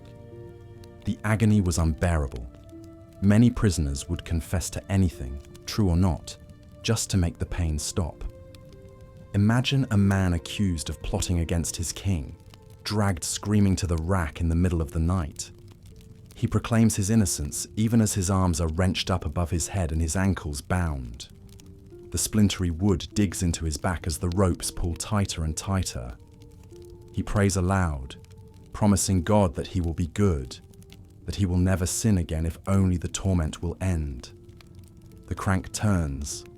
His shoulders start to pop from their sockets, and his prayers dissolve into agonized wailing. The torturer asks again for a confession. At first, the prisoner refuses, but as the pressure builds and his muscles begin to tear, he breaks. In a hoarse, ragged scream, he admits to treason, black magic, devil worship, anything his accuser suggests. All lies, but the lies will buy him a quicker death than the slow ruin of the rack. Torture was not limited to stretching. Thumbscrews were a common and excruciating method of extracting information. These crude metal vices were tightened around the fingers or toes, slowly crushing them to pulp as the prisoner shrieked in agony. The pain was so intense that many victims would pass out. They would be revived with buckets of freezing water, only to have the screws tightened further until the bones splintered. The ruined digits would often have to be amputated later, leaving the survivor maimed. Another brutal technique was the strappado, a kind of reverse hanging. The accused would have their hands bound behind their back and then be hoisted into the air by a rope tied to their wrists. The weight of their body would wrench their arms backward and upward, dislocating the shoulders with a sickening pop. Prisoners would be dropped and raised repeatedly, each time tearing the joints further out of their sockets until they confessed or lost consciousness. Some accounts describe weights being tied to the victim's feet to increase the strain on the arms. It was an absolutely excruciating ordeal. One of the best documented cases of strappado torture was that of the Templar Knights in the early 1300s. This powerful Catholic military order was accused of heresy and witchcraft by King Philip IV of France, who coveted their wealth. Dozens of Templars, including the elderly Grand Master Jacques de Molay, were arrested and brutally tortured by royal inquisitors. Many of the knights were subjected to the strappado over and over, their shoulders wrenched out of place until they signed false confessions. Some had their feet held over flames to increase their agony. Under such duress, it's no wonder these battle-hardened warriors broke and admitted to all manner of blasphemy and depravity. In the end, de Molay and many of his men were burned at the stake based on confessions extracted through torture. It was a grim end to a once noble order. As horrific as torture was, at least its victims usually survived, if maimed and traumatized. Those condemned to execution faced an even more nightmarish fate. One of the milder execution methods was beheading. It was considered a quick, merciful death, and was thus often reserved for nobles and royalty. In reality, beheading was still a gory, agonizing ordeal. Contrary to popular belief, the severed head does not die instantly. Experts believe it may retain consciousness for up to 10 seconds based on studies of other guillotined animals. Most medieval beheadings were performed with an axe or sword, not a single-stroke guillotine. This made the process even more prolonged and painful. It could take multiple blows to fully decapitate the condemned, especially if the executioner was inexperienced, hesitant, or simply inept. One of the most famously botched beheadings was that of Mary, Queen of Scots, in 1587. After a lifetime of controversy, conspiracy, and imprisonment, Mary was condemned to death for plotting to assassinate her cousin, Queen Elizabeth of England. On the fateful morning, Mary mounted the scaffold draped in black, clutching a prayer book. After a final prayer, she gracefully knelt and placed her head on the block, her grey hair tucked into a coif. The axeman took his position and raised his blade, but his first blow missed Mary's slender neck and struck the back of her head, shattering her skull. She let out a groan, her body twitching. It took 2 more hacking blows to finally sever her head, the blood spurting in vivid crimson jets over the wooden platform. As the executioner lifted the detached head by the hair to show the crowd, he famously proclaimed, "God save the Queen," in reference to Elizabeth. But to his horror, he was left grasping only Mary's wig.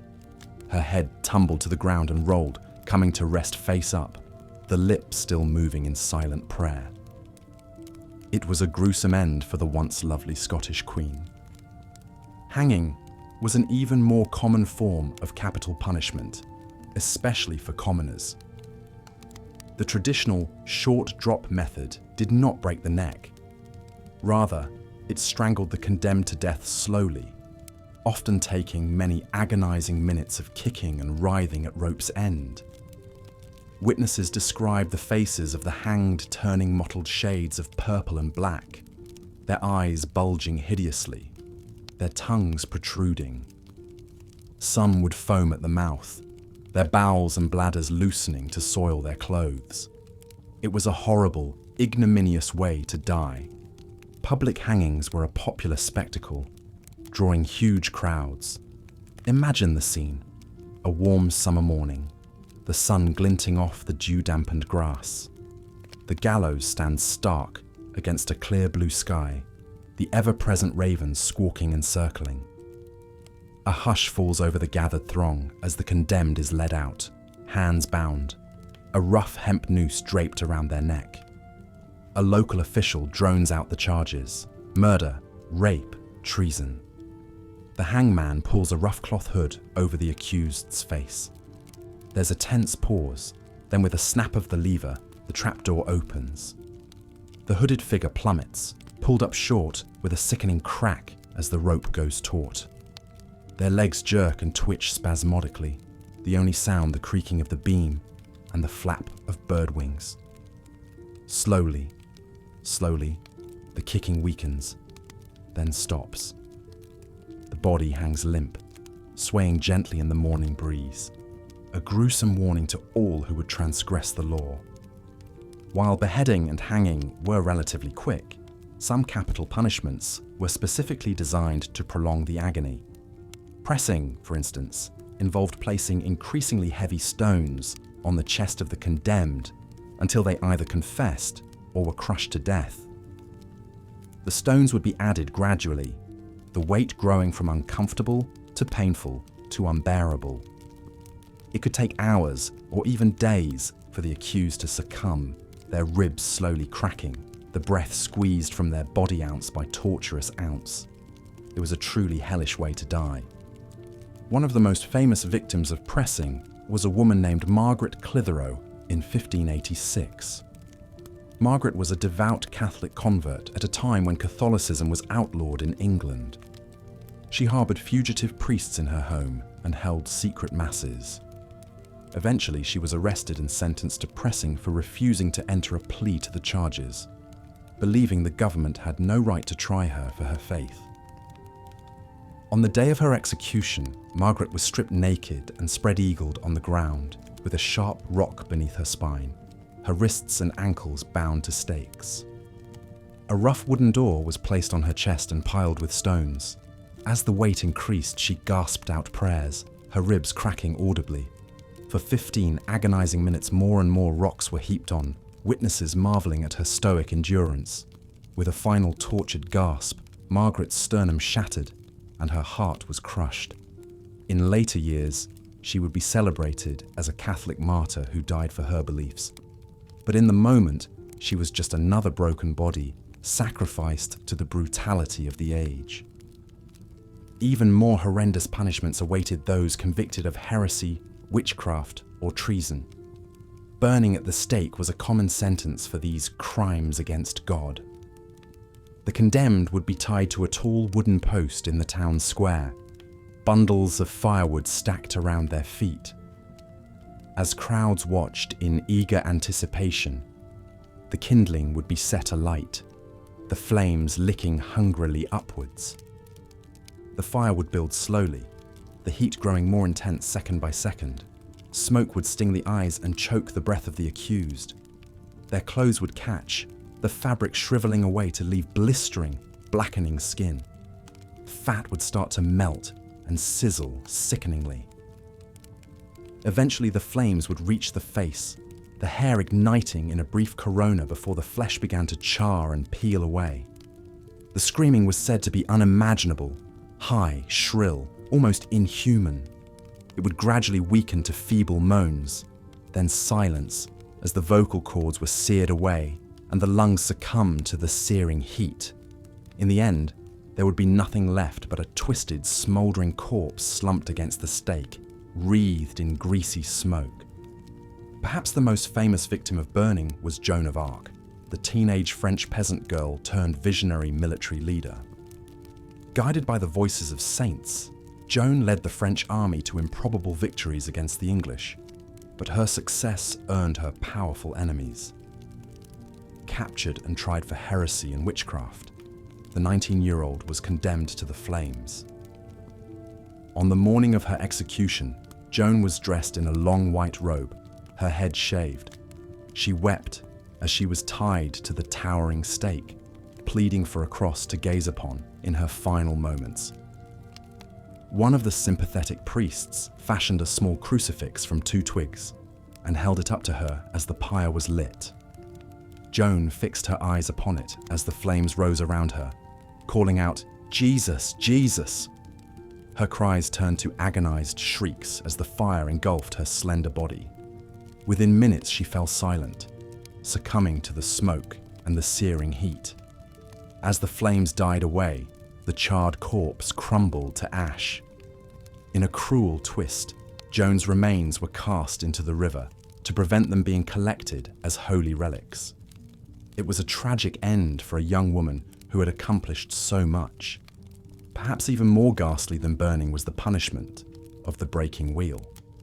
This grisly sentence was reserved for only the most heinous crimes, such as banditry, murder, and treason.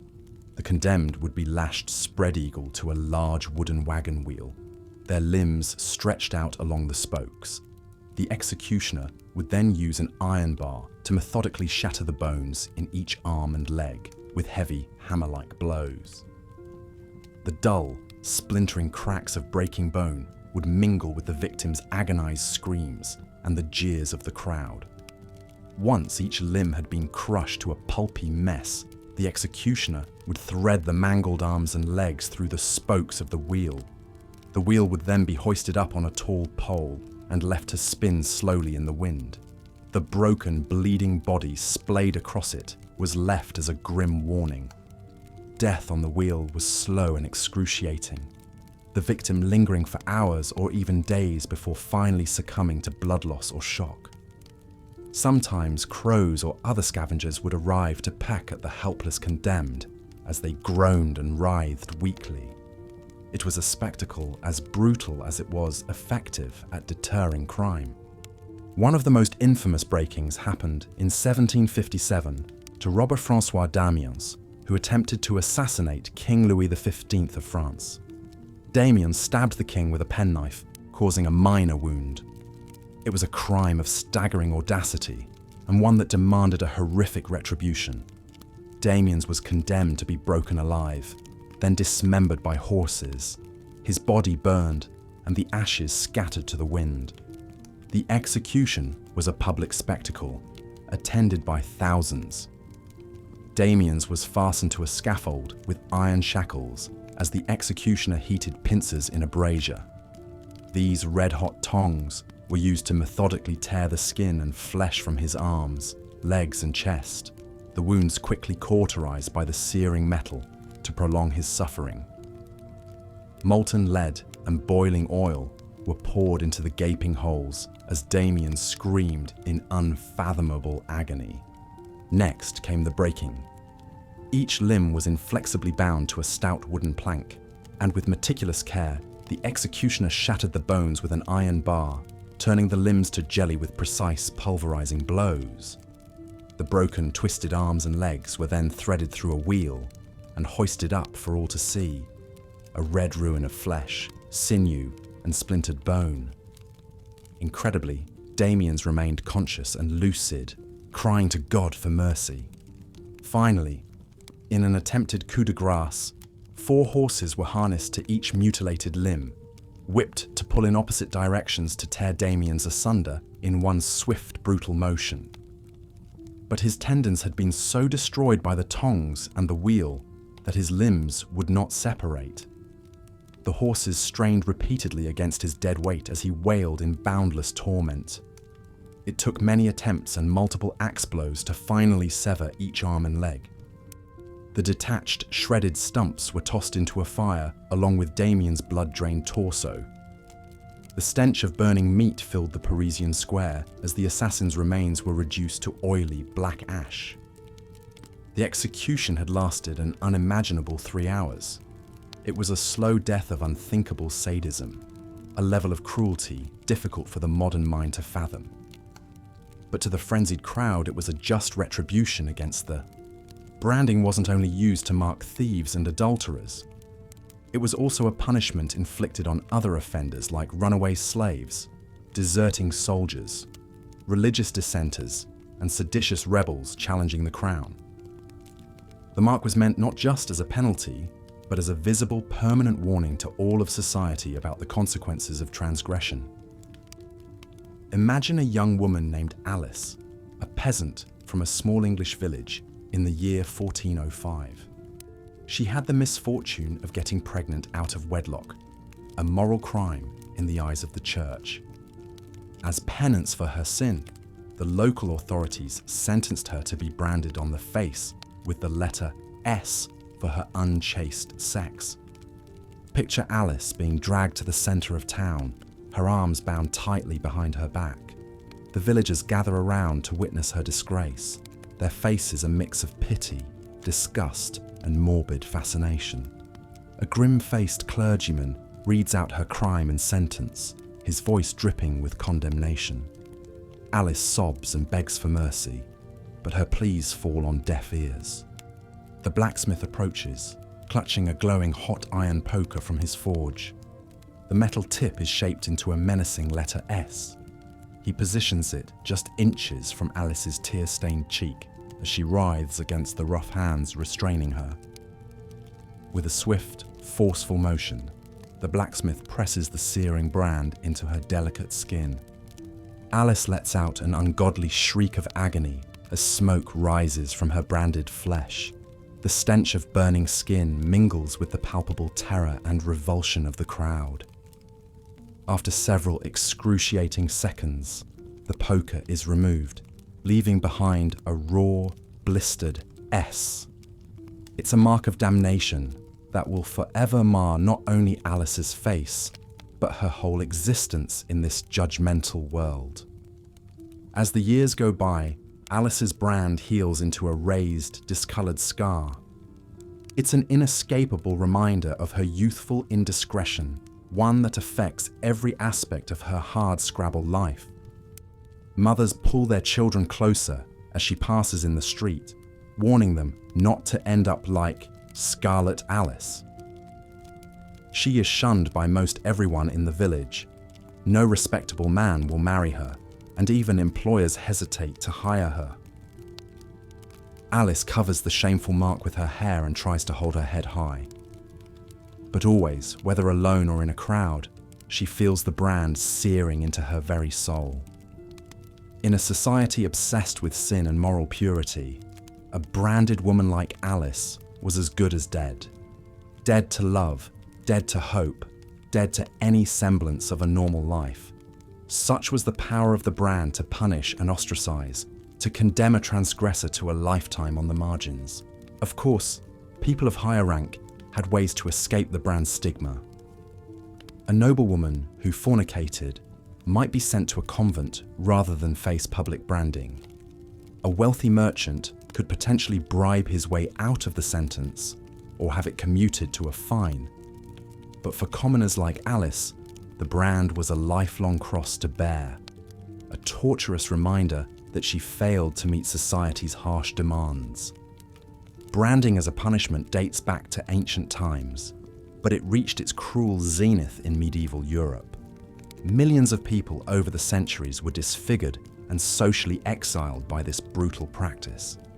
Some may view Alice as an immoral woman who got her just desserts, but her tragic tale reveals the incredible cruelty of a world where one mistake could forever condemn even the humblest citizen to the pitiless wrath of church and state. With that sobering thought, let us leave poor Alice to her never-ending torment and continue our journey into the darker recesses of medieval justice. We descend now into the dank bowels of the torture chamber, a hell of human creation where the cries of the damned echo ceaselessly. Steel your nerves and gird your stomach, dear listener, for the worst is yet to come. The medieval dungeon was a shadowy labyrinth of suffering, a stone-clad womb of misery where the forsaken were swallowed up to face their nightmares made real. These subterranean chambers were often carved directly into the bedrock beneath a castle's keep, as cold and unyielding as the hearts of the monsters who constructed them. Imagine a damp, frigid cell hewn from coarse limestone. The only light filters in through a small barred window high up the wall, a weak and sickly illumination that does little to dispel the oppressive gloom. The air is thick with the stench of decay, despair, and human suffering. Chains and manacles hang from the walls, still greasy from the flesh and fluids of previous occupants. Dried blood speckles the floor, along with itinerant rat droppings and mouldering straw. Into this foul oubliette, the accused were thrown to await their interrogation and torment at the hands of professional torturers. These grotesque men were artists of agony, masters of extracting confessions through the infliction of hideous bodily anguish. Their grim arsenal consisted of diabolical devices like the rack, the strappado, and the iron maiden. Infernal machines designed for one sinister purpose: to break the body and shatter the spirit. The rack was one of the most widely used of these instruments. It consisted of a large rectangular wooden frame with rollers at both ends. The victim was spread-eagled naked upon the cordage and bound by the wrists and ankles. As the interrogator posed his questions, the rollers were turned by handles, steadily increasing the tension on the ropes. Envision a burly jailer cranking the creaking wooden cogs, tightening the ropes and stretching the helpless prisoner's body to its utmost limits. Limbs elongate agonizingly. Muscles and sinews scream in protest. Joints creak and strain against their sockets. The hapless captive howls in pain, feeling his very bones slowly separating. Yet still, the implacable inquisitor continues, determined to wring out a confession, true or false, via this excruciating method. There are many documented cases of people being literally torn asunder on the rack, rent limb from limb, until their taut and tortured sinews could take no more and gave way with a sickening wet snap. One can only imagine the ungodly shrieks and groans, the percussive pops of dislocation, the warm blood spattering as skin and muscle distend beyond their capacities and rip like overwrought linen. Of course, the skilled torturer aimed to draw out the torment for as long as possible, bringing his subject to the very edge of annihilation before backing off, allowing the extorted admission or accusation to spill forth from cracked, parched lips. The power of the rack to elicit a desired confession was undeniable. And that was the true evil of the device, more than even the grievous physical wounds it inflicted. A person would say anything, invent any fiction, condemn any innocent, to halt the hell of the rack. Consider the case of Nicholas Braun, an English papist implicated in a plot against King James I in 1604. Agents of the Crown arrested Braun and put him to the rack, stretching him mercilessly for hours on end. Delirious with pain, the young priest invented wild stories about a conspiracy between the Pope and the Spanish to invade England and assassinate the monarch. None of it was true, but the tormented Braun would have gladly denounced his own mother if it would relieve his suffering on the rack. Such was the insanity-inducing power of this vile apparatus. The rack left its mangled victims permanently scarred, both in body and in mind. Assuming they even survived the ordeal, they often lost the use of tortured limbs, developed chronic pain in overextended joints, and were haunted by searing dread and the nightmare sounds of their own anguished screams.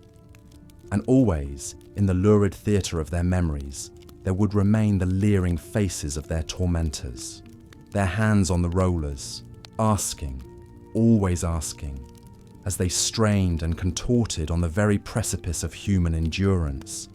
So vivid was this torture, so indelible its cruel brand on the psyche, that some prisoners continued to have startling confessions spill unbidden from their lips long after their stint on the rack was over. A few were so shattered that they went to the gallows reciting the fictitious crimes squeezed out of them, the false witness beaten out of their broken flesh by the pitiless machinery of the medieval Inquisition. With a rueful sigh, we turn now from the rack and its wretched recipients. But do not unclench yet, gentle listener, for our macabre tour of dungeon depravities has only begun. More monstrous devices await in the gloom, each more fiendishly conceived than the last. So down, down we go, spiraling into a Stygian pit of institutionalized torment, where no glimmer of benevolence or mercy can penetrate. After the Catholic woman Margaret Clitheroe was slowly pressed to death over 15 agonizing minutes for the crime of harboring priests, her broken body was put on grotesque public display. Her fate served as a chilling warning to others who might defy the laws against Catholicism, yet many continue to risk the same terrible punishment to secretly practice their forbidden faith. Such religious persecution was all too common in medieval Europe. Charges of heresy could result in the most dreadful deaths, often by burning at the stake. One of history's most famous victims of this cruel sentence was the French peasant girl turned military leader, Joan of Arc. Joan's early life gave little indication of her extraordinary destiny. Born to humble farmers around the year 1412, she had a fairly typical peasant childhood. But as a deeply pious young girl, Joan began experiencing vivid religious visions that she believed were messages from God. Divine voices guided her to take up arms and help crown a French king to drive out the occupying English forces. Displaying remarkable charisma and conviction, the teenage Joan gained an audience with the French royal court. She won the tentative support of Crown Prince Charles, who desperately needed a morale boost for his beleaguered troops. Outfitted in men's armor and wielding a white banner, Joan led the French to several improbable victories against the English, bringing hope to her war-weary people. But Joan's brilliant military career proved short-lived. In 1430, she was captured by enemy soldiers loyal to England and put on trial for heresy and witchcraft. In a sham inquisition, hostile clerics tried to trap the illiterate farm girl with theological wordplay. Joan's claims of divine guidance were used to condemn her as a blasphemous heretic.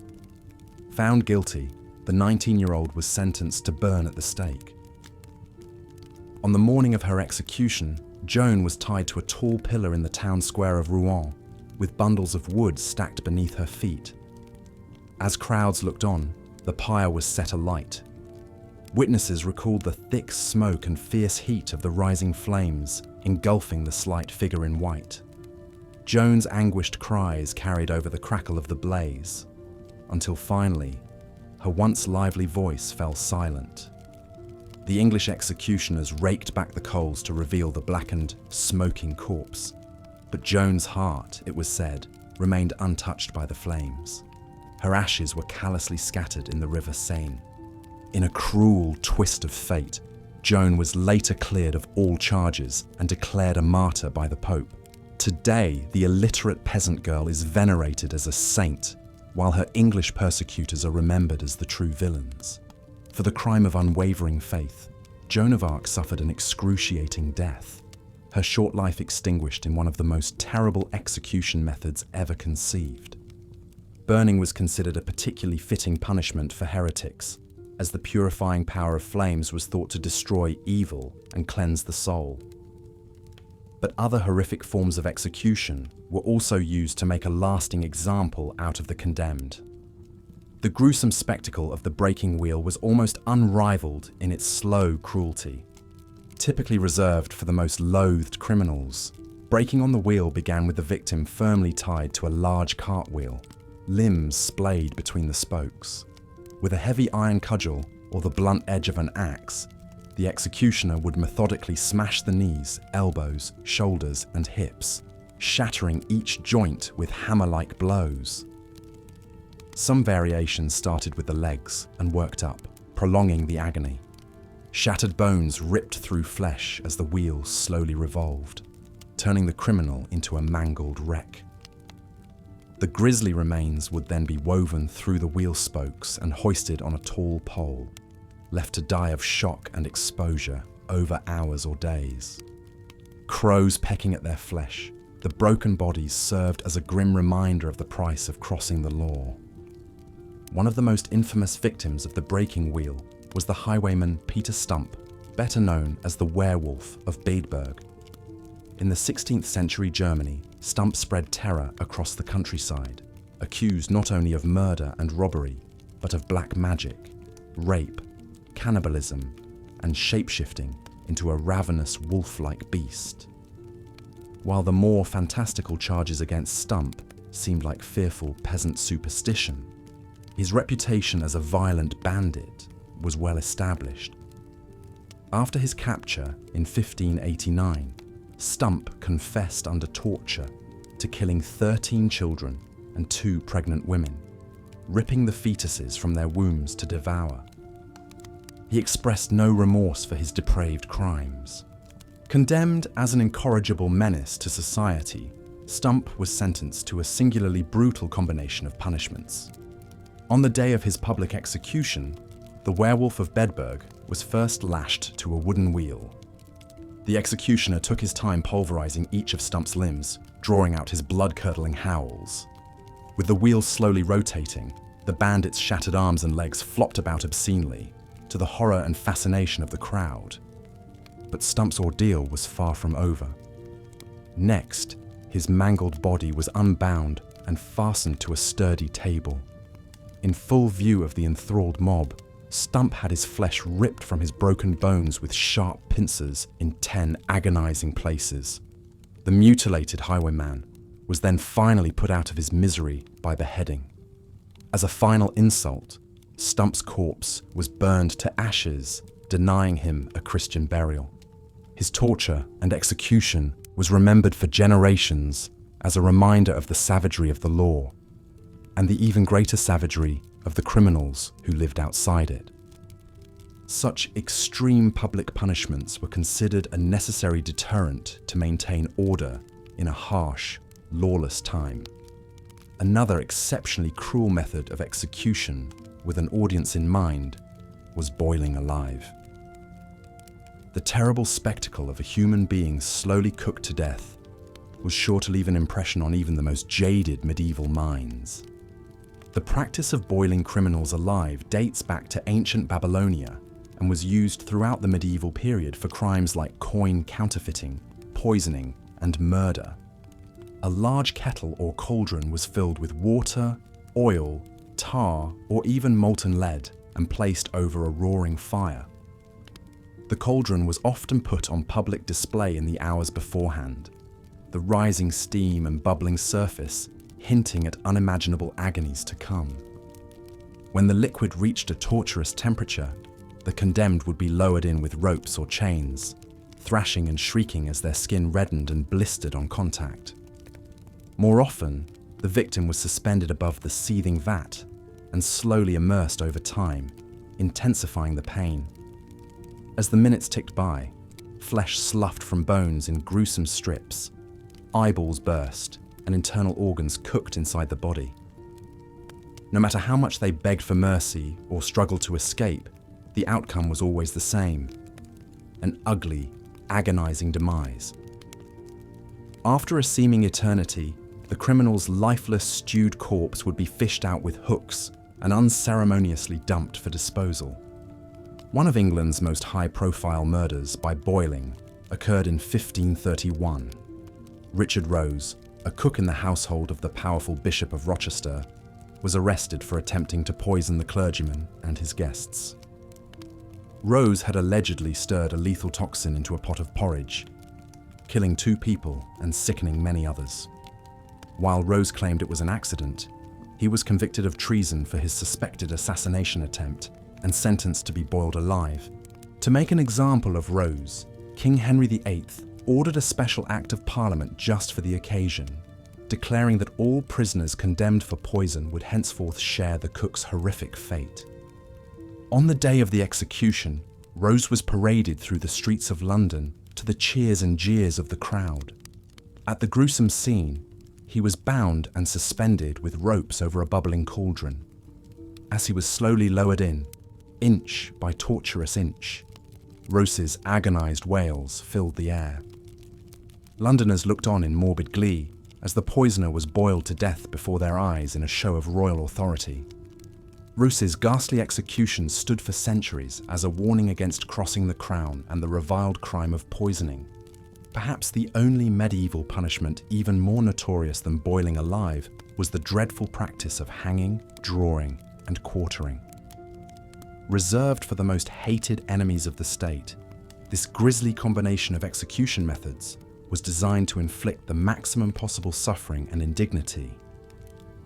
The ritual of hanging, drawing, and quartering usually began with the condemned being tied to a wooden hurdle or fence panel and dragged through the streets by a horse. The jostling, scraping journey to the scaffold was both degrading and agonizing, leaving the prisoner bruised and bloodied before the execution even began. Upon reaching the public square, a jeering crowd gathered to witness the spectacle. The first step was hanging, but only partially. The condemned would be dropped from a platform with a rope around their neck, but cut down and revived before they could choke to death. Then came the drawing, a euphemism for disemboweling. The executioner would take a sharp knife and slice open the prisoner's abdomen, pulling out yards of slippery intestines and organs and tossing them into a waiting bucket or fire. Mercifully, this was often fatal, but not always. If the condemned was still alive, they faced the final horror of quartering. Their body would be hacked into 4 pieces with an axe. The severed head was often put on a spike and the quarters sent to the far corners of the kingdom as a terrifying display of the king's wrath. Sometimes the head was even dipped in tar to preserve it as a long-lasting warning. The quartered pieces might be left for the crows, tossed into a fire, or buried in unconsecrated ground, denying the eternal rest of a proper Christian burial. The grim litany of criminals subjected to hanging, drawing and quartering reads like a who's who of medieval English villains. In 1305, Scottish rebel leader William Wallace was given a traitor's execution for rising up against King Edward I. The fierce warrior suffered the full punishment, hanged by the neck, cut down while still alive, disemboweled, beheaded, and cruelly quartered. In 1606, Guy Fawkes met the same terrible fate for his role in the failed gunpowder plot to assassinate King James I and restore a Catholic monarch. Fawkes was sentenced to the usual traitor's death, but he cheated the executioner by jumping from the scaffold and breaking his own neck. His co-conspirators weren't so lucky, enduring the grisly full quartering as crowds roared in bloodthirsty approval. The last victim to be hanged, drawn and quartered in England was the French spy François-Henri de la Motte, executed in 1781 for treason. His screams haunted witnesses for years after. While the punishment was later officially abolished as a relic of a more brutal age, its gory legacy remains seared into history and popular imagination, a reminder of the cruel extremes of the medieval justice system. Why were the punishments of the Middle Ages so brutal and barbaric by today's standards? In part, it's because people led short, harsh, dangerous lives, intimately acquainted with death and suffering. Executions were public entertainment, a salutary spectacle. There was little sympathy for the cruel fates of criminals and outcasts. But ironically, over-the-top punishments may have encouraged worse behavior in the long run. If all crimes were punished severely, there was little incentive for restraint. It was a vicious cycle of cruelty, begetting more cruelty. Gratefully, our modern justice systems have come a long way from the torture chambers and gallows of old. The medieval thirst for vengeance and retribution has largely given way to principles of fairness, rehabilitation, and humane treatment of prisoners. Most countries have abolished the death penalty entirely. We can look back on the monstrous punishments of the Middle Ages as a grim but fascinating relic of our distant past, a part of our history that we are grateful to leave behind. As the last warble of the songbirds outside heralds the coming of dawn, we can drift off to sleep, our dreams untainted by the nightmarish spectre of medieval cruelty and injustice. As the wretched criminal was led to the gallows, a hush fell over the gathered crowd. They had witnessed hangings before, but each one still carried a weight of grim finality. The condemned man, a thief and a brigand, had little sympathy from the onlookers. They saw his execution as a necessary cleansing, a removal of a rotten element from their society. The executioner, a hooded figure clad in black, stood impassively as the prisoner was brought before him.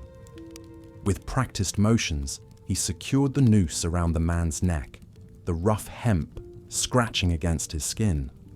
The thief's eyes darted wildly, searching for some last-minute reprieve, but none was forthcoming. At a nod from the local magistrate, the executioner pulled the lever. The trapdoor beneath the condemned man's feet swung open with a clatter, and he plunged downward. The rope snapped taut, and a sickening crack echoed across the square as his neck broke. His body twitched and danced, feet kicking at empty air, before finally going limp. Justice, in the eyes of medieval society, had been served. Not all those who met the hangman's noose had their necks broken, however. In many cases, death by hanging was a slow and agonizing ordeal. The condemned would dangle, choking and gasping, as the rope gradually cut off their air supply. This strangulation could take several long, excruciating minutes. It was a fate that befell a great many people during the Middle Ages, from common criminals to political dissidents. The gallows were a constant presence in medieval towns and villages, a grim reminder of the consequences of running afoul of the law. Yet even hanging, for all its brutal efficiency, was far from the worst fate that could befall those convicted of crimes in medieval Europe. For those who had committed particularly heinous acts, or who had aroused the ire of powerful people, even more gruesome punishments awaited. One such punishment was pressing. The condemned would be laid on the ground, and heavy stones or iron weights would be gradually piled upon their chest. The weight would slowly crush the victim, making each breath more difficult than the last, until eventually they suffocated under the immense pressure. This was the fate of Margaret Clitheroe, a woman living in 16th century England. Her crime was harbouring Catholic priests, an act that had been outlawed as the country underwent the tumultuous religious changes of the Protestant Reformation. For her defiance, Margaret was sentenced to pressing.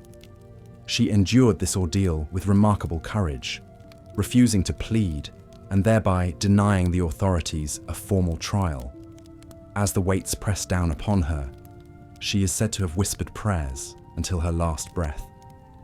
Her martyrdom made her a symbol of faith and resistance for England's persecuted Catholics. While pressing was a terrible way to die, it paled in comparison to the agony of being burned at the stake. This punishment was often reserved for those convicted of heresy or witchcraft, crimes against the very soul of medieval society. The condemned would be tied to a wooden post surrounded by bundles of firewood. As the flames were lit, they would quickly spread, consuming the dry tinder and licking at the victim's clothes and skin. The heat would become unbearable, the smoke thick and choking. Those burned at the stake would suffer an excruciating death, their screams echoing over the crackle of the flames. It was a slow and terrible way to die, often with crowds of onlookers watching the grisly spectacle. One of the most famous victims of burning was Joan of Arc, the young French peasant girl who claimed divine visions and led her country's armies against the English. Despite her successes on the battlefield, Joan was eventually captured and put on trial for heresy. The trial was a farce, more about politics than justice. Joan's refusal to submit to church authority sealed her fate. She was sentenced to burn. As the flames consumed her, she clutched a crucifix and cried out the name of Jesus. Her ashes were scattered in the Seine to prevent her followers from collecting relics. Joan's story illustrates the capricious and often cynical nature of medieval justice. Those in power could use accusations of crimes like heresy to eliminate threats and consolidate their own positions. The horrific punishments they inflicted were as much about sending a message and enforcing control as they were about dispensing true justice. Perhaps the most infamous of all medieval execution methods was the grisly practice of hanging, drawing, and quartering. This was the ultimate punishment for high treason, a crime against the very foundations of the social order. The condemned traitor would first be dragged behind a horse to the place of execution, a symbolic act representing their loss of status and dignity. They would then be hanged until nearly dead, their limp body cut down before the life had fully left it. What followed was truly horrific. The executioner would cut open the traitor's belly, spilling their guts onto the ground. Their entrails would be burned before their eyes as they watched, still clinging to the last threads of life. Finally, their body would be beheaded and chopped into 4 pieces, the quarters of the punishment's name. This was the gruesome fate met by William Wallace, the Scottish knight and rebel leader who defied English rule. After leading a spirited resistance and winning several battles, Wallace was eventually captured and brought to London for trial. He refused to submit to English authority, denouncing the court and declaring his allegiance only to Scotland. For this defiance, he was sentenced to the traitor's death of hanging, drawing, and quartering. Contemporary accounts describe the awful scene in grim detail. Wallace remained stalwart to the end, enduring each awful stage of his execution with remarkable courage until the final blow of the axe ended his suffering. His body was dismembered, and his head was mounted on London Bridge as a warning to other would-be rebels. But rather than quell the Scottish resistance, Wallace's martyrdom only served to inspire further rebellion. His grisly death became a rallying cry, a symbol of the cruelty of English oppression and the unyielding spirit of Scottish independence. As we reflect on these dark chapters of history, it's easy to feel a sense of horror and revulsion. The cruelty and brutality of medieval justice can seem almost incomprehensible to modern sensibilities. It's important to remember, however, that these practices didn't end with the Middle Ages. Many of these gruesome punishments continued well into the early modern period, and echoes of them can still be seen in some parts of the world today. Yet we can also take heart in the progress that has been made. Over the centuries, as societies have evolved and values have shifted, many of the most brutal practices of medieval justice have been abolished. The rise of Enlightenment ideals, the growth of democratic institutions, and the recognition of universal human rights have all contributed to a gradual civilizing of the justice system. Today, in much of the world, the focus of justice has shifted from retribution and deterrence to rehabilitation and restoration. While the system is far from perfect and injustices still occur, we have come a long way from the dark days of the medieval dungeon and the public scaffold. As we drift off to sleep, we can be grateful for the relative peace and security that we enjoy in the modern world. The horrors of history, while important to remember and learn from, need not haunt our dreams. Instead, we can rest easy, secure in the knowledge that we live in a time of greater justice, greater compassion, and greater hope for a brighter future. And with that thought, dear listener, I bid you good night. May your dreams be filled not with the dark shadows of the past, but with the warm light of a better tomorrow. If you've enjoyed this journey through history, be sure to like and subscribe. There are many more tales to tell, and I look forward to sharing them with you. Until next time, sleep well.